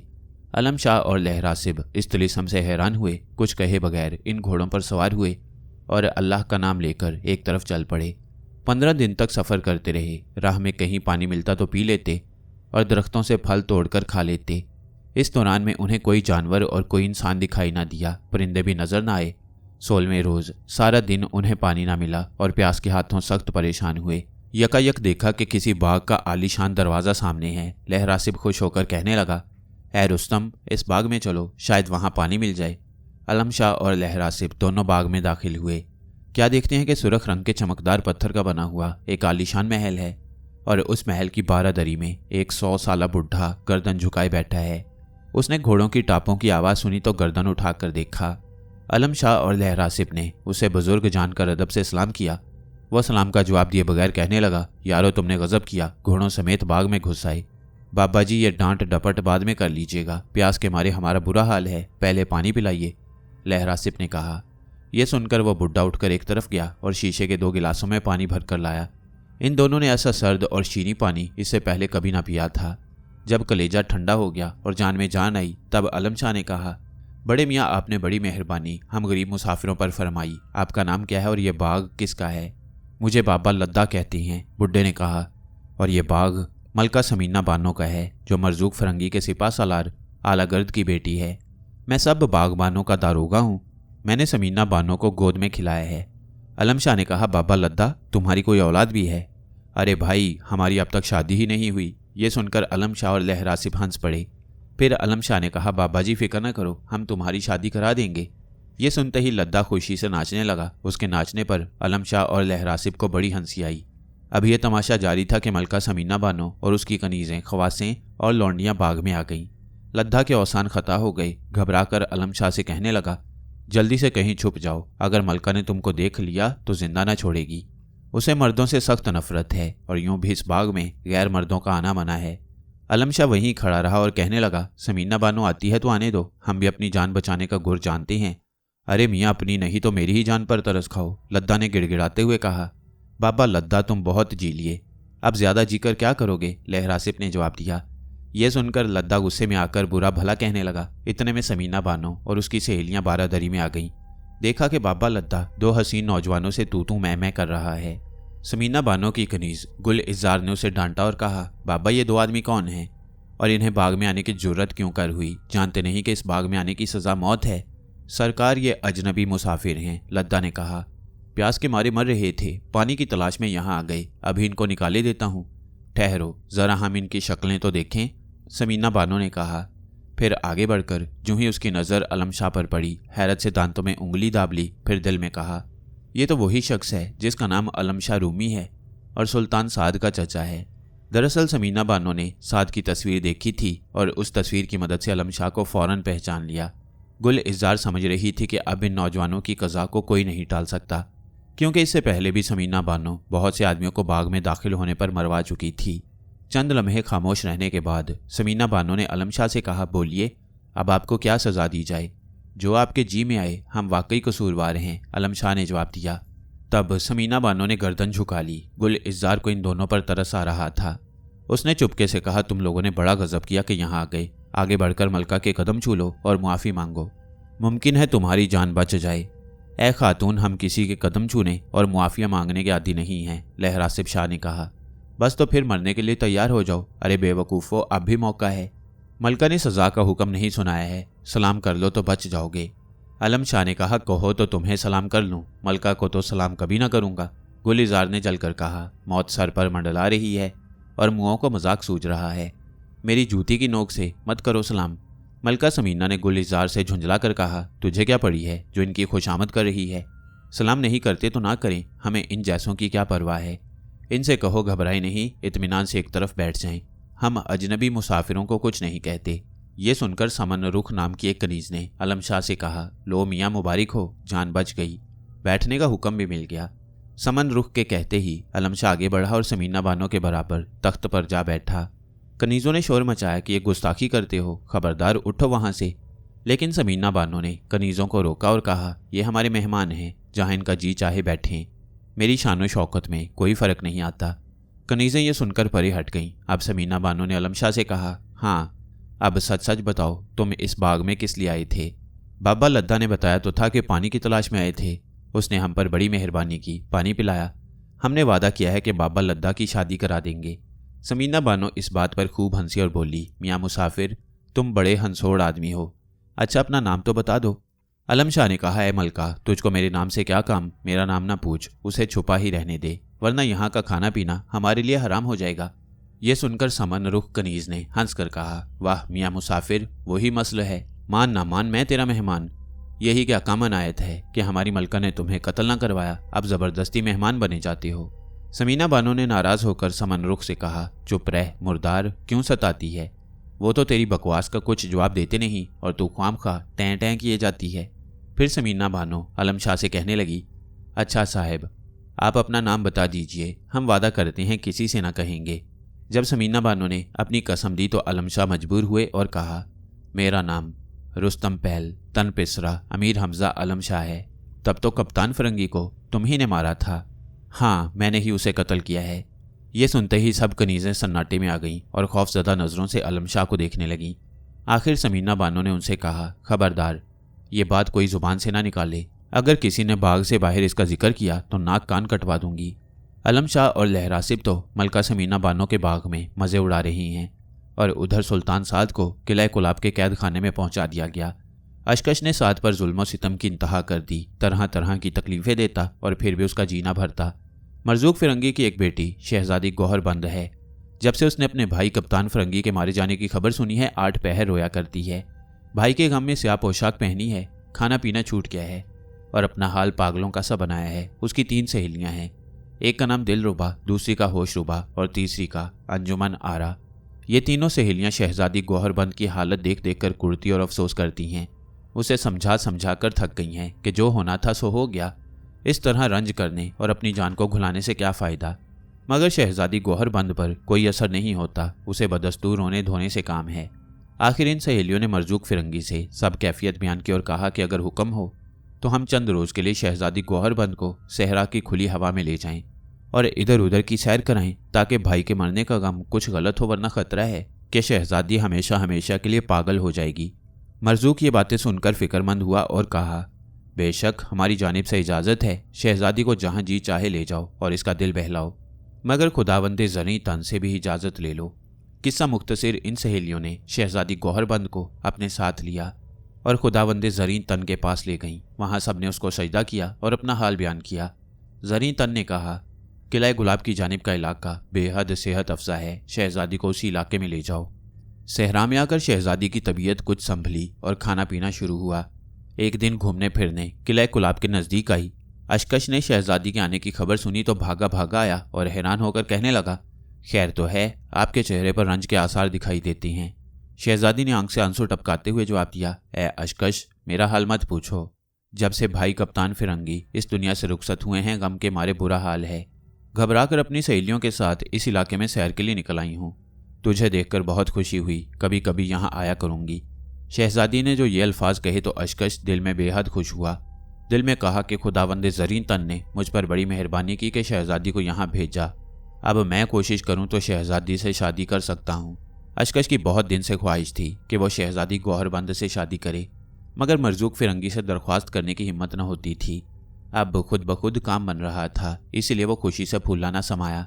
हाथ बांध कर कहने लगा, शहजादी साहिबा, आपने इस गुलाम की इज्जत अफजाई की है, इसका शुक्रिया कैसे अदा करूं? मेरे लायक कोई खिदमत हो तो फौरन हुक्म दीजिएगा, उसकी तामील में जान लड़ा दूंगा। यहाँ एक पुरफिजा और खुशनुमा बाग है जिसमें संगे मरमर की बारादरी बनी है, कहिए तो उसे आपके लिए खाली करा दूं। चंद दिन उसमें आराम फरमाइए, आपका जी खुश होगा। अशकश ने ऐसी चिकनी चुपड़ी और खुशामदाना बातें की कि शहजादी गौहरबंद इस बारादरी में रहने के लिए तैयार हो गई। अशकश अपने मातहतों में जाकर शेखी भिगाड़ने और डींगे मारने लगा कि शहजादी गौहरबंद खास तौर पर खुदावंदे ज़रीन तन की इजाज़त से यहाँ आई है और मुझे मेज़बानी का शरफ अता किया है। मातहतों ने भी अशकश को खुश करने के लिए ज़मीन आसमान के कुलाबे मिलाए और कहा, ज़रूर कोई बात है, वरना शहजादी इधर आने के बजाय किसी और तरफ चली जाती। ऐसा मालूम होता है कि मरजूक ने उसकी शादी आपसे कर देने का इरादा कर लिया है। कई दिन गुजर गए। अशकश यही कोशिश करता कि ज़्यादा से ज़्यादा देर तक बारादरी में शहजादी के सामने हाजिर रहे और उसकी तारीफ़ें करता रहे, हत्ता कि उसकी बेजा खुशामद से शहजादी उकता गई और कहने लगी, ए अशकश, तेरी मेहरबानियाँ रोज़ बरोज़ बढ़ती जाती हैं और इससे हमारी आज़ादी में फ़र्क आता है। आइंदा से ख्याल रखना, जब तक हम खुद तलब ना करें बारादरी में कदम ना रखना। ये सुनते ही अशकश का चेहरा उतर गया। कुछ समझ में ना आया कि एकाएकी शहजादी को क्या हुआ। घबरा कर मुआफ़िया मांगने लगा, मगर शहजादी ने डांट कर कहा, अब हमें ज़्यादा परेशान न करो और यहाँ से चले जाओ, जब तुम्हारी ज़रूरत होगी बुला लेंगे। अशकश अपना समूह लेकर बारादरी से चला आया। उधर शहजादी ने अपनी सहेलियों को साथ लिया और किला गुलाब की सैर का इरादा किया। फिरते फिराते कैद खाने के दरवाजे पर आ निकली। देखा कि दरवाजे पर एक हबशी सिपाही कंधे पर कुल्हाड़ा रखे पहरा दे रहा है। शहजादी को देखते ही हबशी ने सलाम किया और अदब से पूछा, हजूर शहजादी साहिबा, क्या हुक्म है? इस कैद खाने में कौन है और किस कसूर पर उसे कैद किया गया है? शहजादी साहिबा, इसमें एक ख़तरनाक शख्स बंद है। उसका नाम सुल्तान साद है और ये अलम शाह रूमी का भतीजा और अमीर हमजा का पोता है। इसी ने कप्तान फिरंगी को मारा था। हबशी सिपाही की ये बात सुनकर शहजादी का गम ताज़ा हो गया। भाई की शक्ल आंखों के सामने घूमने लगी। जलाल में आकर कहने लगी, ऐ पहरेदार, जल्द दरवाज़ा खोल और हमें इस बदबख्त कैदी की सूरत दिखला। हबशी सख्त परेशान हुआ, बदहवास होकर कहने लगा, हजूर, इस कैद खाने का दारोगा अशकश है। अगर उसे पता चल गया कि आपने यहाँ कैदी को देखा है तो वो मुझे जान से मार डालेगा। अशकश की क्या मजाल कि तुझे हाथ लगाए, शहजादी ने चिल्लाकर कहा। ज़्यादा वक्त ज़ाया ना कर और दरवाज़ा खोल। हबशी ने कैद खाने का दरवाज़ा खोला। शहजादी और उसकी सहेलियाँ अंदर दाखिल हुईं। पत्थरों की बनी हुई अंधेरी कोठरी में एक हसीन और कम उम्र नौजवान गर्दन झुकाए गहरी सोच में बैठा नजर आया। कदमों की आहट सुनकर नौजवान ने सर उठाया। देखा कि एक लड़की जिसका चेहरा 14वीं के चांद की मानंद चमकता है, हैरान नज़रों से उसकी तरफ देख रही है। उसके दाएं बाएं 3 और लड़कियां भी अदब से खड़ी हैं। शहजादी ने जूं ही साद का भोला भाला चेहरा देखा, दिल से सारा रंज और गुस्सा दूर हो गया। पत्थर के बुत की तरह खड़ी उसकी शक्ल तकती रही। इतने में दिलरुबा ने साद से कहा, ए कैदी, उठकर खड़ा हो और शहजादी गौहरबंद को सलाम कर। सुल्तान साद ने नज़रें उठाए बगैर जवाब दिया, एक मामूली कैदी इतनी बड़ी शहजादी को अगर सलाम ना करे तो क्या फ़र्क पड़ जाएगा? शहजादी गौहरबंद ने कहा, क्या तूने मेरे भाई कप्तान फिरंगी को मारा था? हाँ, साद ने मुस्कुराकर जवाब दिया। उसके चेहरे से बेखौफी झलक रही थी। ये सुनते ही शहजादी ने गजब के आलम में कमर से बंधा हुआ खंजर खींचा और चीख कर बोली, मैं तुझे जिंदा न छोड़ूंगी, तू मेरे भाई का कातिल है। सुल्तान साद ने गर्दन झुका दी और कहा, बेशक मैं इसी लायक हूं कि मारा जाऊं। ऐ शहजादी, अब देर किस बात की है? आगे बढ़ और अपने भाई के कातिल का सर काट ले। दिलरुबा, होशरुबा और अंजुमन आरा के होश उड़े। उन्होंने शहजादी के हाथ से खंजर छीना और उसे समझाने लगी कि कैदी बेशक इसी लायक है कि इसकी गर्दन उड़ाई जाए, मगर उसे खुदावंदे ज़रीन तन के हुक्म से जिंदा रखा गया है। अगर आपने इसे मार डाला तो खुदावंद नाराज़ होगा अभी ये बातें हो रही थी कि अशकश बदहवास होकर भागता हुआ कैद खाने में दाखिल हुआ। हबशी पहरेदार ने उसे शहजादी के आने की खबर भिजवा दी। अशकश आते ही शहजादी के कदमों पर गिरा और रोने लगा कि अगर आपने कैदी को मार डाला तो मरजूक फरंगी मेरी खाल खिंचवा देगा। खुदावंदे ज़री तन का वास्ता देता हूँ कि मुझ पर रहम कीजिए और यहाँ से चली जाइए। इस कैदी से किसी को मुलाकात की इजाज़त नहीं है। शहजादी ने अशकश के सर को ठोकर मारी और कहा, ए गुलाम, गुस्ताखी मत कर और परे हट। ये कैदी इकरार करता है कि इसी ने मेरे भाई को मारा है। मैं इसे ज़रूर हलाक करूँगी। मुझे ना अपने पाप मरजूक की परवाह है और ना खुदावंदे ज़री तन का खौफ। ये कहकर उसने फिर खंजर निकाल लिया। तब अशकश ने चिल्लाकर कहा, ए शहजादी, कैदी झूठ बोलता है। उसने कप्तान फरंगी को हरगिज़ नहीं मारा। ये हरकत उसके चचा अलमशाह रूमी की है। वही कसूरवार है। अगर आपने कैदी को मार डाला तो अलमशाह रूमी हमारे हाथ न आएगा।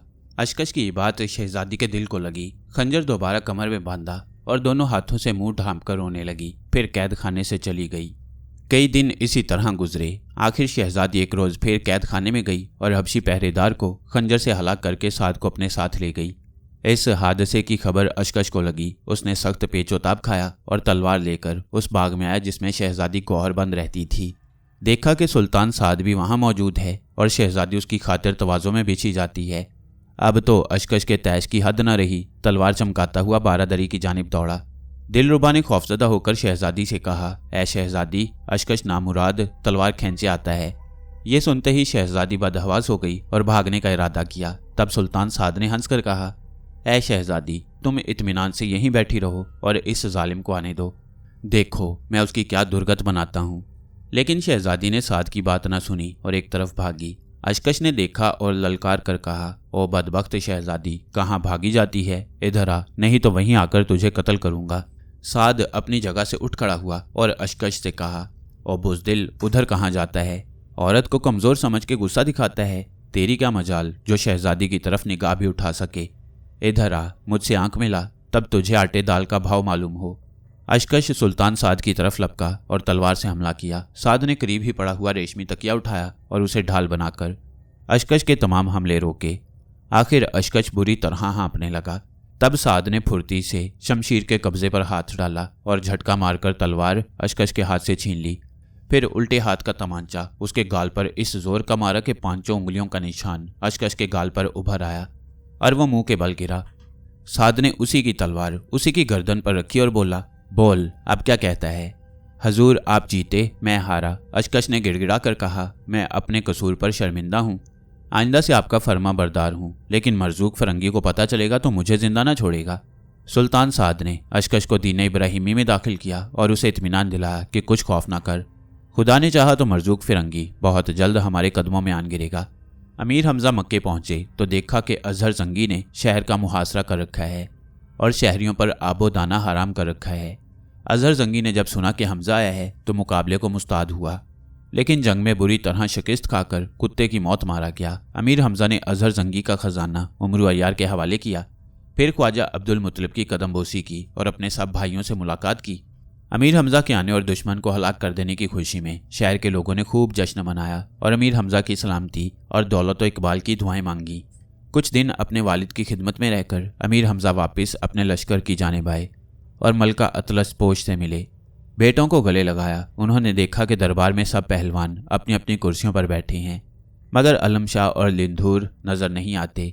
अमीर हमजा ने के बाद शहरियार से पूछा, तुम्हारे भाई और चचा लिंधूर कहाँ हैं? दिखाई नहीं देते। शहजादा की बात शहरियार ने गर्दन झुका ली और कुछ जवाब न दिया।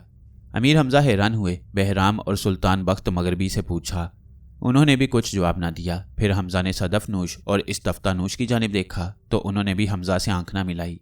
आखिर आदि पहलवान अपनी जगह से उठा। उसके होंठ खुश्क थे और जुबान लड़खड़ा रही थी। हमजा भाई, बात यह है कि रूम से एक कासिद आया था और उसने बताया कि मरजूक फरंगी का बेटा कप्तान फरंगी लश्कर लेकर आया और उसने रूम को तबाह किया, लोगों को मौत के घाट उतारा, काउस रूमी को कत्ल किया और आसिफ और यास को कैद खाने में डाल दिया। शहजादा किबाद ने अलमशाह से कहा कि आप बड़ी बहादुरी का दम भरते हैं, जाकर अपने मामुओं को रहा कराइए और अपने नाना के खून का बदला लीजिए। अलमशाह को किबाद की ये बात नागवार गुजरी और उसने किबाद को ऐसा तमांचा मारा कि वो बेहोश हो गया। उसकी इस हरकत से सब पहलवान बिगड़ गए। लिंधूर तो बेहद खफा हुआ, लेकिन उसने गुस्सा जब्त किया और अलम शाह से सिर्फ इतना कहा कि बेहतर है यहाँ से चला जा वरना खून खराबा होगा। चुनाचे अलम शाह उसी वक्त रूम की जानिब रवाना हो गया। सुल्तान साद, लहरासिब और सैयारा रूमी उसके साथ गए हैं। अभी तक कुछ मालूम नहीं कि अलम शाह पर क्या बीती और वो किस हाल में है। आदि पहलवान की जुबानी ये वाक़या सुनकर अमीर हमजा निहायत बरहम हुए। गज़बनाक होकर किबाद शहरियार को देखा, फिर कहने लगे, ऐ किबाद, तू बहुत मगरूर हो गया है। अलम शाह तुझसे बहादुरी, शुजात, बेखौफी और दिलेरी में किसी तरह कम नहीं है, बल्कि कुछ बढ़कर ही है। उसने कई मर्तबा मेरी मदद की है और मुझे आफतों से निकाला है। जो काम उसने किया तुमसे हरगिज़ ना हो सकेगा। अगर तुम अपने दिल में समझते हो कि तुम नौशेरवां के नवासे हो तो अलम शाह भी काउस रूमी जैसे बादशाह का नवासा है। गर्ज अमीर हमजा की बात शहरियार पर खूब गरजे बरसे। वह चुप बैठा सुनता रहा और उसकी आंखों से टप टप आंसू गिरते रहे। सरदारों और पहलवानों पर भी लर्जा तारी था और किसी को किबाद की सिफारिश करने की जुर्रत ना हुई। यकायक सैयारा रूमी अलम शाह का खत लेकर आया, जिसमें सारा किस्सा तफसील से दर्ज था। खत के आखिर में लिखा था, मैंने कप्तान फरंगी से मुकाबला करके उसे कत्ल किया और लश्कर फरंग को मार मार कर भगाया, लेकिन अफसोस के सुल्तान साद को फिरंगी वजीर रेहान ने गिरफ्तार कर लिया और भागते वक्त अपने साथ फरंगिस्तान ले गया है। अब मैं साद को रिहा कराने और मरजूक फरंगी को सजा देने मुल्क फरंगिस्तान पर धावा बोलता हूँ। रूम की बादशाहत अपने मामू आसिफ शाह के सपुर्द कर दी है और उन्होंने शहर को दोबारा आबाद कर दिया है। अमीर हमजा ने अलम शाह का खत पढ़ा, फिर बुलंद आवाज से सबको सुनाया और किबाद से कहा, क्यों, तुमने अलम शाह का खत सुना? इसे कहते हैं बहादुरी और दानिशमंदी। चंद लम्हे अमीर हमजा किसी गहरी सोच में गुम रहे, फिर कहने लगे, ए उमरू, लश्कर में मुनादी करो कि 3 दिन की मोहलत तैयारी के वास्ते दी जाती है। इस मुद्दत बाद हम मुल्क फरंगिस्तान की तरफ कूच करेंगे। अलम शाह की मदद को पहुंचना हमारा फ़र्ज़ है। जब दरबार बर्खास्त हुआ तो किबाद शहरियार महल में आया और अपनी सौतेली माँ मलका अतलस पोश से सब माजरा कहा। अतलस पोश को भी अफसोस हुआ, किबाद को तसल्ली दी, मगर उसके दिल पर ऐसा सदमा था कि खाना पीना छोड़ दिया और महल के एक गोशे में मुंह सर लपेट कर पड़ा रहा। अमीर हमजा ने कई बार दरबार में बुलाया मगर ना गया। आखिर अमीर हमजा नाराज होकर महल में आए और मलका अतलस पोश से कहा, किबाद शहरियार कहाँ है, दरबार में क्यों नहीं आता? मलका अतलस पोश ने जवाब दिया, आपने भरे दरबार में जो सलूक उसके साथ किया है उसकी वजह से वो शर्मिंदा है। आपको ये हरगिज़ मुनासिब ना था कि सबके सामने ऐसी बातें किबाद से कहते। अमीर हमजा ने अतलस पोश की ये बात सुनी तो उस पर भी खफा हुए और कहा, क्या अलम शाह मेरा बेटा नहीं है जो किबाद ने भरे दरबार में उसको ताना दिया कि अगर तुम में कुछ गैरत है तो अपने नाना के खून का बदला दो और मामूओं को कप्तान फरंगी की कैद से छुड़ाओ। कोई भी अपने भाई को ऐसा जिल्लत का कलमा भरे दरबार में कहता है। मलका अतलस पोश ने देखा कि किबाद की भला उसके साराई तो वो डर कर खामोश हो रही। एक कनीज़ ये बातें पर्दे के पीछे से सुन रही थी। जब अमीर हमजा महल से चले गए तो उस कनीज़ ने तमाम बातें शहजादा की बात से कह दी। उसने दिल में कहा, खुदा ने चाहा तो मैं चंद रोज़ में यहाँ से निकल जाऊँगा और कोई ऐसा कारनामा दिखाऊंगा कि अब्बा जान भी कायल हों। दूसरे दिन भी किबाद दरबार में ना आया और अमीर हमजा ने भी ना बुलाया। चौथे रोज़ अमीर का लश्कर अदन से कूच करके रूम की जानिब रवाना हुआ। तमाम पहलवान और उम्र यार सब साथ चले। तेजी से मंजिलों पर मंजिलें तय करते हुए 15वें रोज़ रूम में दाखिल हुए। आसिफ और अलियास अमीर हमजा के आने की खबर पाकर फ़ौरन हाजिर हुए और उनकी ज़ुबानी भी अलम शाह के कारनामे की तफसील मालूम हुई। इधर किबाद शहरियार पर जिंदगी तंग हुई। जब अमीर हमजा का लश्कर रुखसत हो गया तो वह महल के खुफिया गोशे से बाहर आया और दिल में कहा, अब मौका है कि यहाँ से निकल जाना चाहिए। दोपहर रात गई, पैदल चलता हुआ दरिया के किनारे पहुंचा। एक कश्ती तलाश की, खुदा पर तवक्कल करके उस कश्ती में बैठा और चप्पू चलाता हुआ एक अनजानी मंजिल की जानिब रवाना हो गया। अलम शाह और लहरासिब को मुल्क फरंगिस्तान में समीना बानो ने अपने बाग में छुपा रखा था और उन्हें वहाँ किसी किस्म की तकलीफ न थी। कहते हैं कि एक रोज़ अलम शाह ने हिरन के शिकार का इरादा किया। लहरासिब भी साथ चलने के लिए आमादा हुआ। आखिर दोनों घोड़ों पर सवार हुए और जंगल में निकल गए। सामने से खूबसूरत और लंबे सींगों वाला हिरन नमूदार हुआ। अलम शाह और लहरासिब ने हिरन पर घोड़ा छोड़ा, लेकिन वो चौकड़ियाँ भरता हुआ कोसों दूर निकल गया। दोनों ने हिरन का पीछा किया, हत्ता कि रात सर पर आई। इस हसना में हिरन गायब हो गया और ये दोनों वापस चले, मगर रास्ता भूलकर कहीं से कहीं जा निकले। आखिर थक हार कर एक दरख्त के नीचे रात काटी। सुबह फिर घोड़ों पर सवार होकर चले। रास्ते में फिर वही हिरन दिखाई दिया। अलम शाह ने उसके पीछे घोड़ा डाला। हिरन काबू में न आया। सारा दिन फिर इसी तगदो में निकल गया। शाम के वक्त जंगल में एक मुसाफिर आता नजर आया। अलम शाह ने उससे पूछा कि तू कहाँ से आता है। उसने जवाब दिया, ये सामने शहर है, वहीं से आता हूँ। इतनी बात कहकर मुसाफिर चला गया। आलम शाह ने लहरासिब से कहा, चलो इस शहर में कोई सराय तलाश करें और रात वहीं काटें। लहरासिब ने कुछ सोचते हुए कहा, ऐ रुस्तम, कहीं ऐसा ना हो कि हम इस शहर में जाएं और किसी नागहानी आफत में मुब्तला हों। आलम शाह ने कहकहा लगाकर कहा, आफतों से डरना कैसा, जो होगा देखा जाएगा। ये सुनकर लहरासिब खामोश हो रहा। दोनों शहर में आए, देखा कि निहायत घनी आबादी है। बाजारों में खरीदारों का हजूम है, हर शय बिक रही है। ये सराय की तलाश में चले जाते थे कि हमाम मिला। हमामी ने इन जवानों को देखा और समझा कि मुसाफिर हैं, दूर दराज का सफ़र तय करके आए हैं। चेहरों पर थकन के आसार हैं और लिबास गर्द में अटे हुए हैं। आईना लेकर सामने आया और कहने लगा, हजूर आइए, हमाम में नहाइए, सफ़र की सब थकन दूर हो जाएगी। आलम शाह हमाम देखकर खुश हुआ। लहरासिब भी घोड़े से उतरा। हमामी ने इनके घोड़े एक तरफ बांधे और दोनों को अलग अलग हमामों में दाखिल किया। आलम शाह जब हमाम के नज़दीक पहुंचा तो देखा कि उसकी तस्वीर दरवाजे पर लगी है। दिल में निहायत हैरान हुआ कि यह तस्वीर किसने बनाई और हमाम के दरवाजे पर क्यों लगाई। हमामी बड़ा होशियार आदमी था। उसने ताड़ लिया कि ये मुसाफिर इस तस्वीर को देखकर गुमसुम है। अब जो उसने आलम शाह की शक्ल गौर से देखी तो उस तस्वीर में और आलम शाह के चेहरे में बाल बराबर का फ़र्क ना पाया। उसके बराबर में हज्जाम की दुकान थी। फ़ौरन उसके पास गया और कहा, जल्दी से फौलाद जंगी कोतवाल को जाकर इतला दे कि वही शख्स आया है जिसने कप्तान फिरंगी को मारा था। अगर हम इस शख्स को गिरफ्तार करवा दें तो बादशाह मालामाल कर देगा। हज्जाम ने अपना काम धंधा छोड़ा और फौलाद जंगी को खबर देने दौड़ा। फौलाद ने उसी वक्त प्यादे रवाना किए कि जाकर इस नौजवान को पकड़ लो। फिर खुद भी पीछे पीछे आया। जब फौलाद के सिपाही हमाम के नज़दीक आए और हमामी ने घोड़ों की टापों की आवाज़ सुनी तो आलम शाह से कहा, इस शहर का कोतवाल गश्त पर निकला है, इधर ही आता है, शायद नहाने का इरादा है। आलम शाह और लहरासिब इस दौरान में नहा धोकर फारिग हो चुके थे और अब कपड़े पहन रहे थे।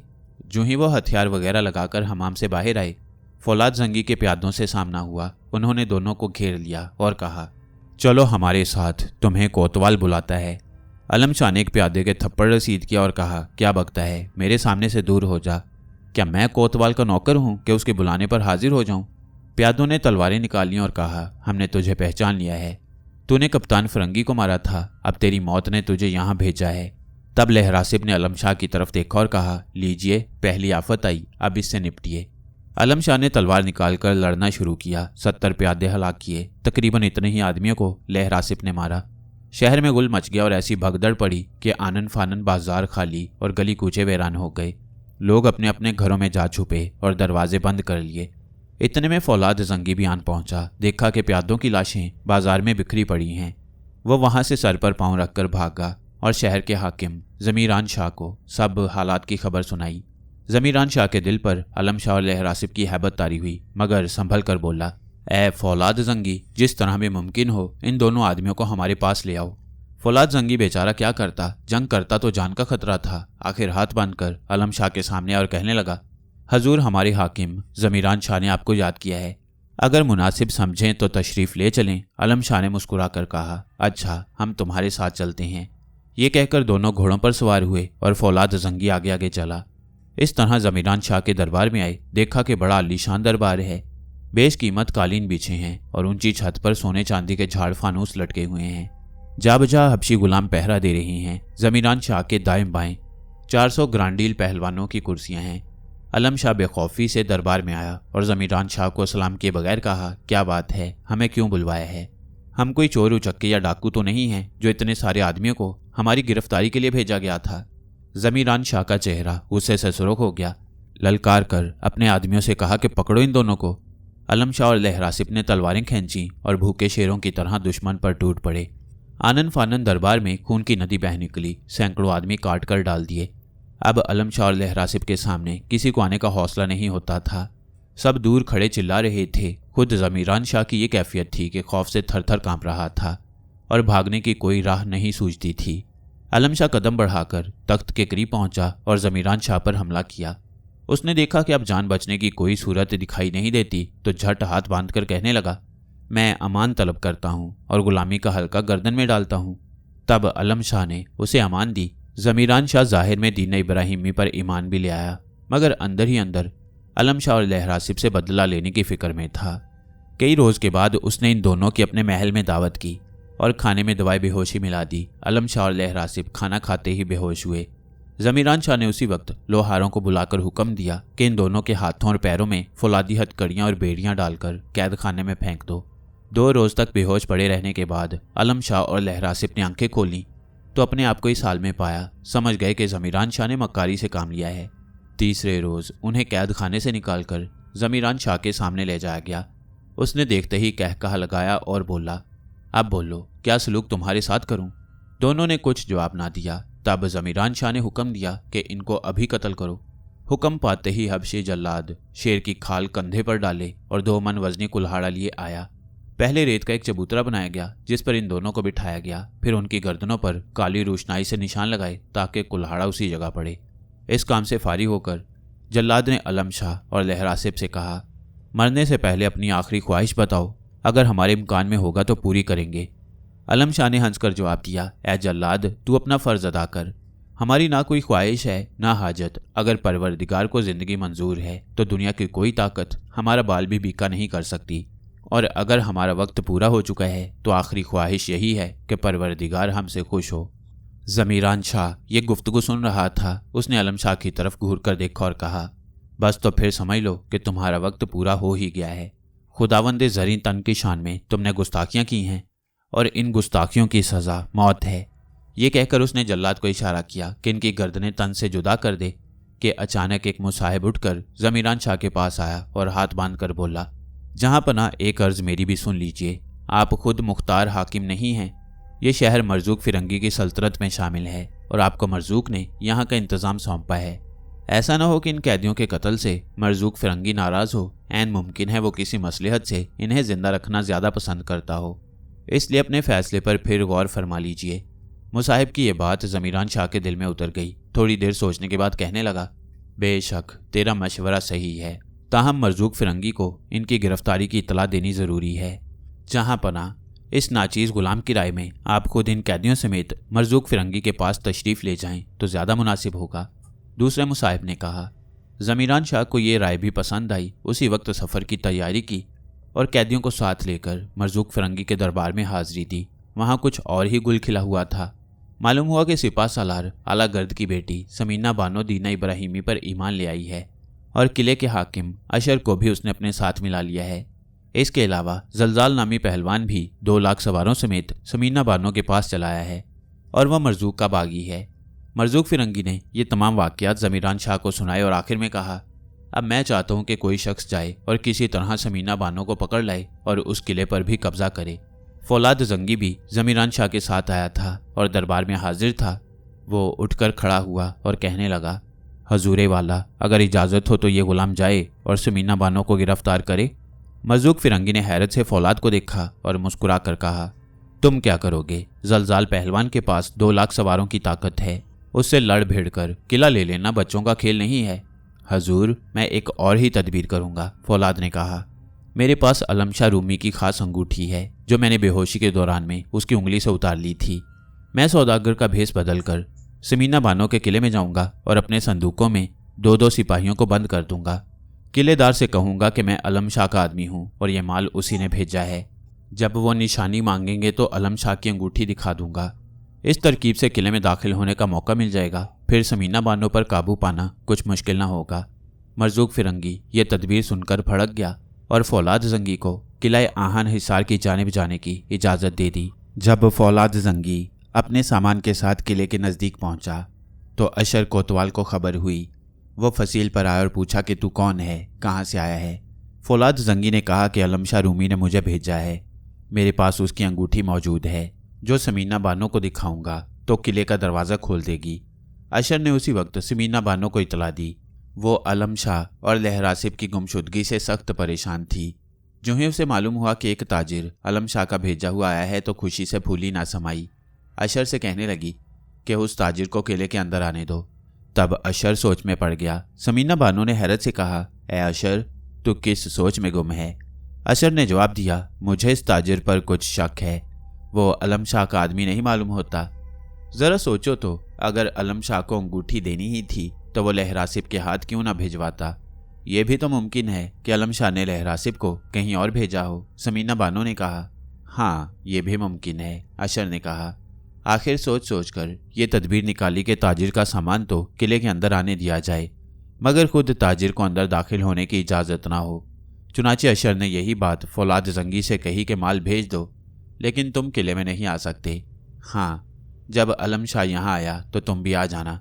अशर की यह बात सुनकर फौलाद जंगी दिल में बेहद भिन्न आया, लेकिन ज़ाहिरी तौर पर हंसकर कहने लगा, मालूम होता है मुझ पर आपको कोई शक है। खैर, मैं ज़्यादा इसरार नहीं करता, आप ये संदूक ही मंगवा लीजिए, मेरा किले में आना कुछ ज़रूरी भी नहीं है। गर्ज तमाम संदूक एक एक करके किले में पहुंच गए। इनमें से हर संदूक के अंदर 2-2 सिपाही छुपे हुए थे और उनको सिर्फ अंदर ही से खोला और बंद किया जा सकता था। अशर ने सब संदूक महल के कमरे में रखवा दिए। आधी रात हुई तो ये संदूक खुले और हथियार बंद सिपाही बाहर आ गए। उन्होंने किले के मुहाफिजों को फौरन कत्ल कर दिया और बड़ा दरवाज़ा खोल दिया। फौलाद जंगी पहले से मुंतजिर था, फौरन लश्कर जर्रार लेकर किले में घुस आया और खूब तबाही मचाई। अशर ने थोड़ी देर तक मुकाबला किया, मगर जख्मी होकर गिरफ्तार हुआ। फौलाद जंगी ने महल में दाखिल होकर समीना बानो को भी गिरफ्तार किया और उसी लम्हे एक सवार को मरजूक फिरंगी के पास रवाना किया ताकि फतह की खबर सुनाए। किला आहिन हिसार पर कब्जा जमाने के बाद फौलाद जंगी ने किला कुलाब का रुख किया। उसे बिल्कुल खबर न थी कि अशकश सच्चे दिल से दीन इब्राहिमी पर ईमान लाकर सुल्तान साद का फर्मा बरदार बन चुका है। किला कुलाब के नज़दीक पहुंचकर फौलाद जंगी ने अशकश को पैगाम भेजा कि अलम शाह और लहरासिब शहर रेहाना में गिरफ्तार किए जा चुके हैं और इस वक्त ज़मीरान शाह उन्हें लेकर मरजूक फिरंगी के पास पहुंच चुका है। अब मुनासिब यह है कि तू भी सुल्तान साद को लेकर मरजूक के दरबार में हाजिर हो ताकि इन कैदियों की किस्मत का फैसला कर दिया जाए। अशकश ने यह पैगाम फ़ौरन साद तक पहुंचाया कि जल्द कुछ इंतज़ाम कीजिए, वरना फौलाद जंगी किले में घुस आएगा। आपके चचा अलम शाह और लहरासिब पकड़े जा चुके हैं और फौलाद ने किला आहिन हिसार से समीना बानो और अशर कोतवाल को भी गिरफ्तार किया है। सुल्तान साद ये सुनकर तैश में आया और तलवार के कब्जे पर हाथ रख कर बोला, मैं अभी जाता हूँ और समीना बानो को कैद से छुड़वाता हूँ। फौलाद की क्या मजाल कि उसे कोई नुकसान पहुँचाए। अशकश ने साद को रोका और कहा कि मौका महल देख कर काम कीजिए। मैं किसी बहाने से फौलाद को टाले देता हूँ कि साद को सुबह पेश करूँगा। आप आधी रात के वक्त 10,000 सवारों के साथ फौलाद पर हल्ला बोल दीजिए। उसकी फौज ख्वाबे खरगोश में होगी, खीरे ककड़ी की तरह कट जाएगी। साद को ये तदबीर पसंद आई। अशकश ने फौलाद जंगी से कहलवाया कि आप दूर से आए हैं, थके हुए होंगे, इसलिए रात की रात आराम फरमाइए, सुबह सवेरे ही कैदी को खिदमत में हाजिर कर दूंगा। फौलाद मुतमईन हो गया। आधी रात के वक्त साद अपनी फौज लेकर किले से बाहर आया और उसके सिपाही भूखे चीतों की तरह फौलाद के आदमियों पर टूट पड़े और हजारहा आदमियों को मौत के घाट उतार दिया। इस हंगामे में फौलाद जंगी की आंख खुली, अपने खेमे से बाहर निकला और एक सिपाही से पूछा कि यह क्या माजरा है। उसने जवाब दिया कि एक नकाबपोश ने शबखून मारा है और हमारे आदमियों को बेदरेग कत्ल कर रहा है। यह सुनते ही फौलाद जंगी का खून पानी हुआ। उसी वक्त हथियार बदन पर सजाए और स्याह घोड़े पर सवार होकर मैदान में आया। इतने में सुल्तान साद ने नारा लगाया। फौलाद ने यह नारा सुना और अपना घोड़ा दौड़ाता हुआ साद के सामने आया। देखा कि एक नौउम्र लड़का चेहरे पर नकाब डाले फुर्ती से तलवार चला रहा है।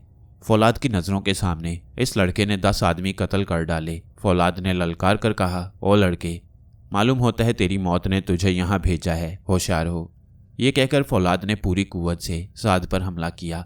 साद ने गैंडे की खाल से बनी हुई ढाल पर यह हमला रोका और जवाब में तलवार का ऐसा हाथ मारा कि फौलाद जंगी घोड़े समेत 4 टुकड़े होकर जमीन पर गिरा। फौलाद के मरते ही उसके सिपाहियों के दिल छूट गए और उन्होंने हथियार फेंक दिए। साद ने अशर कोतवाल और उसके मुलाजमों को आज़ाद कराया। वो साद के कदमों से लिपटकर कहने लगा कि ऐ शहजादे, आफरीन है तुझ पर, कैसा काम दिखाया है।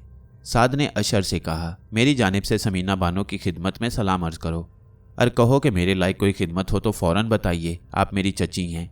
उधर समीना बानो बेचारी एक अलग कैद खाने में पड़ी रो रही थी। उसे मालूम ना था कि फौलाद जंगी हलाक हो चुका है। इतने में अशर कोतवाल ने वहां पहुंचकर उसे सलाम किया और हथकड़ियां बेड़ियां खोलीं।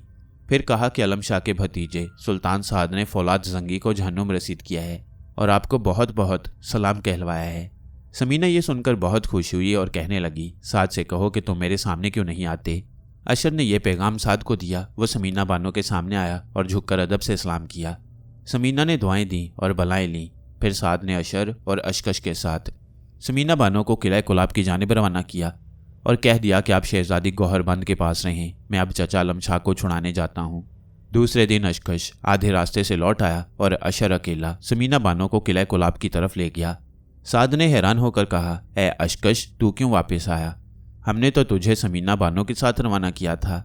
तब अशकश ने साद के हाथों को बोसा दिया और आंखों में आंसू लाकर बोला, ए शहजादे, मैं चला तो गया, मगर रास्ते भर आपका ख्याल सताता रहा, इसलिए वापस चला आया। मैं आपके कदमों से जुदा होना नहीं चाहता। अशर कोतवाल निहायत होशियार और बहादुर आदमी है। वह बखैर आफियत समीना बानो को किला कुलाब तक पहुंचा देगा। साद ये बात सुनकर खुश हुआ और कहने लगा, ए अशकश, मैं तेरी इस मोहब्बत को देखकर बहुत खुश हुआ हूँ। रफ़ीक ऐसे ही हुआ करते हैं। अब मैं चचा आलम शाह को मरजूक फिरंगी की कैसे रहा कराने जाता हूँ। तेरा मशवरा क्या है? अशकश गहरी सोच में गुम हुआ, फिर रुक रुक कर कहने लगा, ए शहजादे, मुझे एक बात का खटका है जिससे घबराता हूँ। आलम शाह को मरजूक और ज़मीरान शाह की कैद से आज़ाद कराना इतना आसान नहीं है जितना आप समझे हुए हैं। उनके पास लाखों सिपाही हैं और चप्पे चप्पे पर हिफाजत का इंतज़ाम है। इसकी बेहतरीन सूरत यह है कि आप कैदी बनकर मेरे साथ चलें। मेरा हाल अभी तक मरजूक फिरंगी और ज़मीरान शाह को भी मालूम नहीं है। उन्होंने फौलाद जंगी के ज़रिए मुझे भी तलब किया था कि आपको लेकर उनके पास पहुँचूँ। जब आप वहाँ पहुँचेंगे तो चंद रोज़ के लिए आपको कैद खाने में आलम शाह और लहरासिब के पास रखेंगे। इस तरह उनसे मुलाकात हो जाएगी और फिर अचानक हमला करके आज़ाद हो जाना कुछ मुश्किल ना होगा। सुल्तान साद ने गौर से अशकश की बातें सुनी, फिर गर्दन हिलाकर कहा, यह हरगिज़ ना होगा कि मैं कैदी बनकर मरजूक फिरंगी के सामने जाऊँ। मैं बज़ोरे शमशीर आलम शाह को आज़ाद कराऊँगा। अगर मरजूक के पास लाखों सिपाही हैं तो हुआ करें, इंशाअल्लाह वो मेरा कुछ ना बिगाड़ सकेंगे। अशकश ने हाथ बांध कर अर्ज की, ऐ शहजादे, बेशक आप बहादुर और जर्री हैं, मगर याद रहे कि सिपागरी के 36 फ़न हैं। जैसा मौका देखे वैसा करे। अगर मरजूक के सिपाहियों ने आगे बढ़कर आपको रोका और इस असना में उन्होंने आलम शाह और लहरासिब को मार डाला तो फिर क्या होगा? मैंने माना कि आप मरजूक और ज़मीरान शाह को भी हलाक कर देंगे, लेकिन आलम शाह को जीता ना पाएंगे। सुल्तान साद को अशकश की बातों में वज़न महसूस हुआ। चंद लम्हे गौर करने के बाद अशकश से कहा, तुम्हारा मशवरा मुनासिब है, ऐसा ही करना चाहिए। चुनाचे वो दोनों दिन रात मंजिलें तय करते हुए शहर के नज़दीक पहुंचे। इस दौरान में अशकश ने साद के हाथों और पैरों में जंजीरें डालकर कैदी बना दिया। शहर से बाहर ज़मीरान शाह एक अजीम लश्कर के साथ पड़ाव डाले हुए था। यकायक कुछ लोग फौलाद जंगी की लाश के टुकड़े लेकर वहां आए और खबर दी कि एक पुरस्कार नकाबदार ने फौलाद के लश्कर पर शबखून मारा और हज़ार सिपाहियों को कत्ल करके फौलाद को भी मौत के घाट उतार दिया। ये उसकी लाश है। ज़मीरान शाह पर खौफ तारी हुआ, फटी फटी आंखों से लाश को तकने लगा। इतने में खबर आई कि अशकश सुल्तान साद को ले आता है। ज़मीरान शाह ने फौरन पैगाम भिजवाया कि कैदी को जल्द हमारी खिदमत में हाजिर करो। शाम के वक्त जबकि ज़मीरान शाह अपने खेमे के बाहर टहल रहा था, अशकश कैदी को लिए आया। साद ने अल्लाहु अकबर का नारा लगाया। ज़मीरान शाह सख्त नाराज़ हुआ और कहने लगा, ये क्या कहता है? अशकश ने जवाब दिया, जहाँ पना ये जब से कैद हुआ है हर वक्त अपने खुदावंद का नाम लिया करता है। ए अशकश, तूने भी इसे कुछ ना समझाया। ज़मीरान शाह ने कहा, हजूर, मेरी क्या मजाल जो इसे कुछ समझाऊं। उसने मरजूक फिरंगी के सामने भी यही नारा लगाया और खुदावंद जरी तन को भी बुरा भला कहा। अच्छा, क्या यह हमारे खुदावंद से भी नहीं डरता? ज़मीरान शाह ने पूछा। जनाब, डरना तो एक तरफ, यह उस पर लानत भेजता है। ज़मीरान शाह गुस्से से थर थर कांपने लगा। फिर अशकश से कहा, अच्छा हुआ तुम इसे लेकर आज ही यहाँ आ गए। हम फैसला कर चुके हैं कि कल सूरज निकलने से पहले ही आलम शाह और लहरासिब दोनों को ठिकाने लगा दिया जाए। अब ये कैदी भी उनके साथ ही मारा जाएगा। फिलहाल इसे ले जाकर उसी कैद खाने में रखो जहाँ दोनों कैदी पहले से मौजूद हैं। अशकश साद को उस खेमे में ले गया जिसमें आलम शाह और लहरासिब कैद थे। अशकश और साद को देखकर दोनों कैदी खुशी से उछल पड़े। साद ने सब वाक़या सुनाया।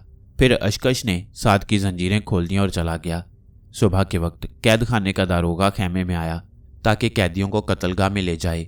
उस बदनसीब को क्या मालूम था कि साद की जंजीरें खुली हुई हैं। जो ही वो खेमे में दाखिल हुआ, साद ने उछलकर उसकी गर्दन नापी और इस जोर से टेंटवा दबाया कि उसका दम निकल गया। दारोगा का काम तमाम करके साद ने उसकी जेब से हथकड़ियों और बेड़ियों के तालों की चाबियां निकाली और अपने साथियों को आज़ाद कर दिया। फिर खेमे से बाहर आकर चंद सिपाहियों को मारा और उनके हथियार छीन लिए। इन कैदियों के आज़ाद होने की खबर ज़मीरान शाह तक पहुंची तो उसके होश उड़ गए। जल्दी से अपने बेटे सोहराब को भेजा कि कुछ बंदोबस्त करे। सोहराब गैज़ो गज़ब की तस्वीर बनकर आया और आलम शाह से ललकार कर कहा, ए कैदी, तेरी इतनी जुर्रत के यूं भाग निकले, देख कैसा मज़ा चखाता हूँ। ये कहकर तलवार से आलम शाह पर हमला किया। आलम शाह के जोश का उस वक्त कोई ठिकाना ना था। एक सोहराब क्या 1000 आ जाते तब भी उसका कुछ ना बिगाड़ सकते। आलम शाह ने ढाल पर वार रोका, फिर आगे बढ़कर सोहराब की गर्दन पकड़ ली और यूं ऊपर उठाया जैसे उकाब हिरन के बच्चे को अपने पंजों में दबा लेता है। और इससे पहले कि सोहराब संभल सके, आलम शाह ने इस जोर से उसको फिजा में फेंका कि तिनके की तरह उड़ता हुआ आसमान की जानिब गया। जब वापस जमीन पर आया तो आलम शाह ने तलवार का हाथ मारा। सोहराब 2 टुकड़े होकर गिरा। जासूसों ने सोहराब के मारे जाने की खबर जमीरान शाह को दी। बेटे की मौत से उसकी आंखों में खून उतर आया। सोचे समझे बगैर मैदान जंग में कूद पड़ा और आलम शाह के नज़दीक आकर बोला, और उम्मी, ये तूने क्या गजब किया कि मेरे जवान मर्द बेटे को मार डाला। अब तू मेरे हाथ से बचकर कहाँ जाएगा। आलम शाह ने मुस्कुरा कर जवाब दिया, ऐ बदबख्त, तू खुद अपनी मौत से बचने की कोशिश कर। ये कहकर उसने जमीरान शाह को खींचकर घोड़े से उतारा और सर से ऊंचा उठाकर कई चक्कर दिए। जमीरान शाह के हलक से खून का फवारा जारी हुआ। समझा कि वाकई मौत आई। घबराकर अमान अमान चिल्लाने लगा। आलम शाह ने उसे ज़मीन पर आहिस्ता से पटक दिया, फिर कहने लगा, तू एक बार पहले भी ईमान लाकर दगा कर चुका है और अब फिर अमान अमान पुकारता है। जी तो नहीं चाहता कि तुझे जिंदा छोड़ूं, मगर यह हमारा कायदा है कि जो अमान तलब करे उसे अमान दे। जमीरान शाह ने आलम शाह के कदम थाम लिए और रोकर कहा, अब ऐसी खता ना होगी। मालूम होता है कि इकबाल आपका मुकद्दर है। आप पर कोई शख्स फतह नहीं पा सकता और आपका दीन भी बरहक है। अगर खुदाई ज़र्री तन सच्चा होता तो मेरे बेटे सोहराब को जिंदा कर देता। गर्ज इस मर्तबा जमीरान शाह सच्चे दिल से कलमा पढ़कर दीन इब्राहिमी में दाखिल हुआ। कहते हैं कि उस रोज़ जमीरान शाह अपने 2 लाख सवारों के साथ ईमान लाया। अगले रोज़ उसने आलम शाह, लहरासिब, साद और अशकश की दावत का इंतज़ाम किया। जब सब लोग खाने पीने से फारिग हुए तो इधर उधर की बातें होने लगीं। आलम शाह ने कहा, अब मेरा इरादा है कि मरजूक फरंगी को जहन्नुम रसीद कर दूं। जमीरान शाह ये सुनकर कहने लगा, हजूर, अभी इसके लिए वक्त मुनासिब नहीं है। मरजूक फिरंगी की फ़ौज में 60 लाख तजुर्बाकार सिपाही हैं। आप कितनों को कत्ल करेंगे? ज़्यादा से ज़्यादा 3 या 4 लाख कत्ल कर देंगे। बेहतर यह है कि मेरे साथ शहर रेहाना को लौट चलिए। जलजाल को बुलाइए। मुमकिन है इस दौरान में अमीर हमजा भी यहाँ आ जाएं। ऐसी सूरत में मरजूक फरंगी से जंग का मज़ा आ जाएगा। आलम शाह ने थोड़ी देर सोचने के बाद कहा, इसमें कोई शक नहीं कि तेरी बात दुरुस्त है। वाकई हर काम सोच समझकर और मौका महल देखकर करना चाहिए। मुझे यकीन है कि अमीर हमजा मक्के से वापस आते ही मुल्क फरंगिस्तान का रुख करेंगे। चुनाचे उन्होंने शहर रेहाना की जानिब कूच की तैयारियां की। तब सुल्तान साद ने लहरासिब से कहा, मेरी जानिब से चचा आलम शाह की खिदमत में अर्ज़ करो कि मैं चंद रोज़ के लिए किला कुलाब में जाता हूँ। वहाँ कुछ लोग अभी काफिर हैं, उन्हें दीन इब्राहिमी में दाखिल करके वापस रेहाना आऊँगा। लहरासिब ने यह बात आलम शाह से कही। उसने मुस्कुराकर कहा, ज़रा साद को बुलाओ। लहरासिब ने जाकर साद से कहा कि चलिए, आपके चचा आपको याद करते हैं। साद निहायत सादतमंदी से गर्दन झुकाए आलम शाह के सामने आया। आलम शाह ने कहा, क्यों बेटा, तुम हमारा साथ किस लिए छोड़ते हो? साद ने जवाब दिया, चचा जान, खुदा जानता है कि जब तक मेरे जिस्म में जान है आपके कदमों से हरगिज़ जुदा ना होऊंगा। मैंने तो सिर्फ ये अर्ज़ किया था कि आप अभी रेहाना तशरीफ़ लिए जाती हैं। मैं भी चंद रोज़ के लिए किला कुलाब का चक्कर लगाकर आपकी खिदमत में हाजिर होता हूँ। अच्छा बेटा जाओ, तुम्हें खुदा के सपुर्द किया। गर्ज आलम शाह, ज़मीरान शाह और लहरासिब तो शहर रेहाना की जानिब चले और सुल्तान साद और अशकश किला कुलाब की तरफ आए। सुल्तान साद शहजादी गौहरबंद से कह गया था कि जिस वक्त समीना बानो आए तो तुम उन्हें सलाम करना और किले के दरवाजे तक इस्तकबाल के लिए जाना। उन्हें अपनी बुजुर्ग समझना, क्योंकि वो मेरी चची हैं, और कभी ये ख्याल न करना कि मैं शहजादी हूँ और वह एक सिपा सालार की बेटी हैं। शहजादी गौहरबंद ने साद की हदायत पर पूरा अमल किया। जब सुना कि समीना बानो आई हैं, वो खुद दरवाजे तक गई, इस्तकबाल करके लाई, अपनी मसनद पर बिठाया और नज़र पेश की। इतने में सुना कि सुल्तान साद आए हैं। शहजादी गौहरबंद और समीना बानो बेहद खुश हुई। साद महल के अंदर आया, समीना बानो को झुककर सलाम किया और अदब से बैठा।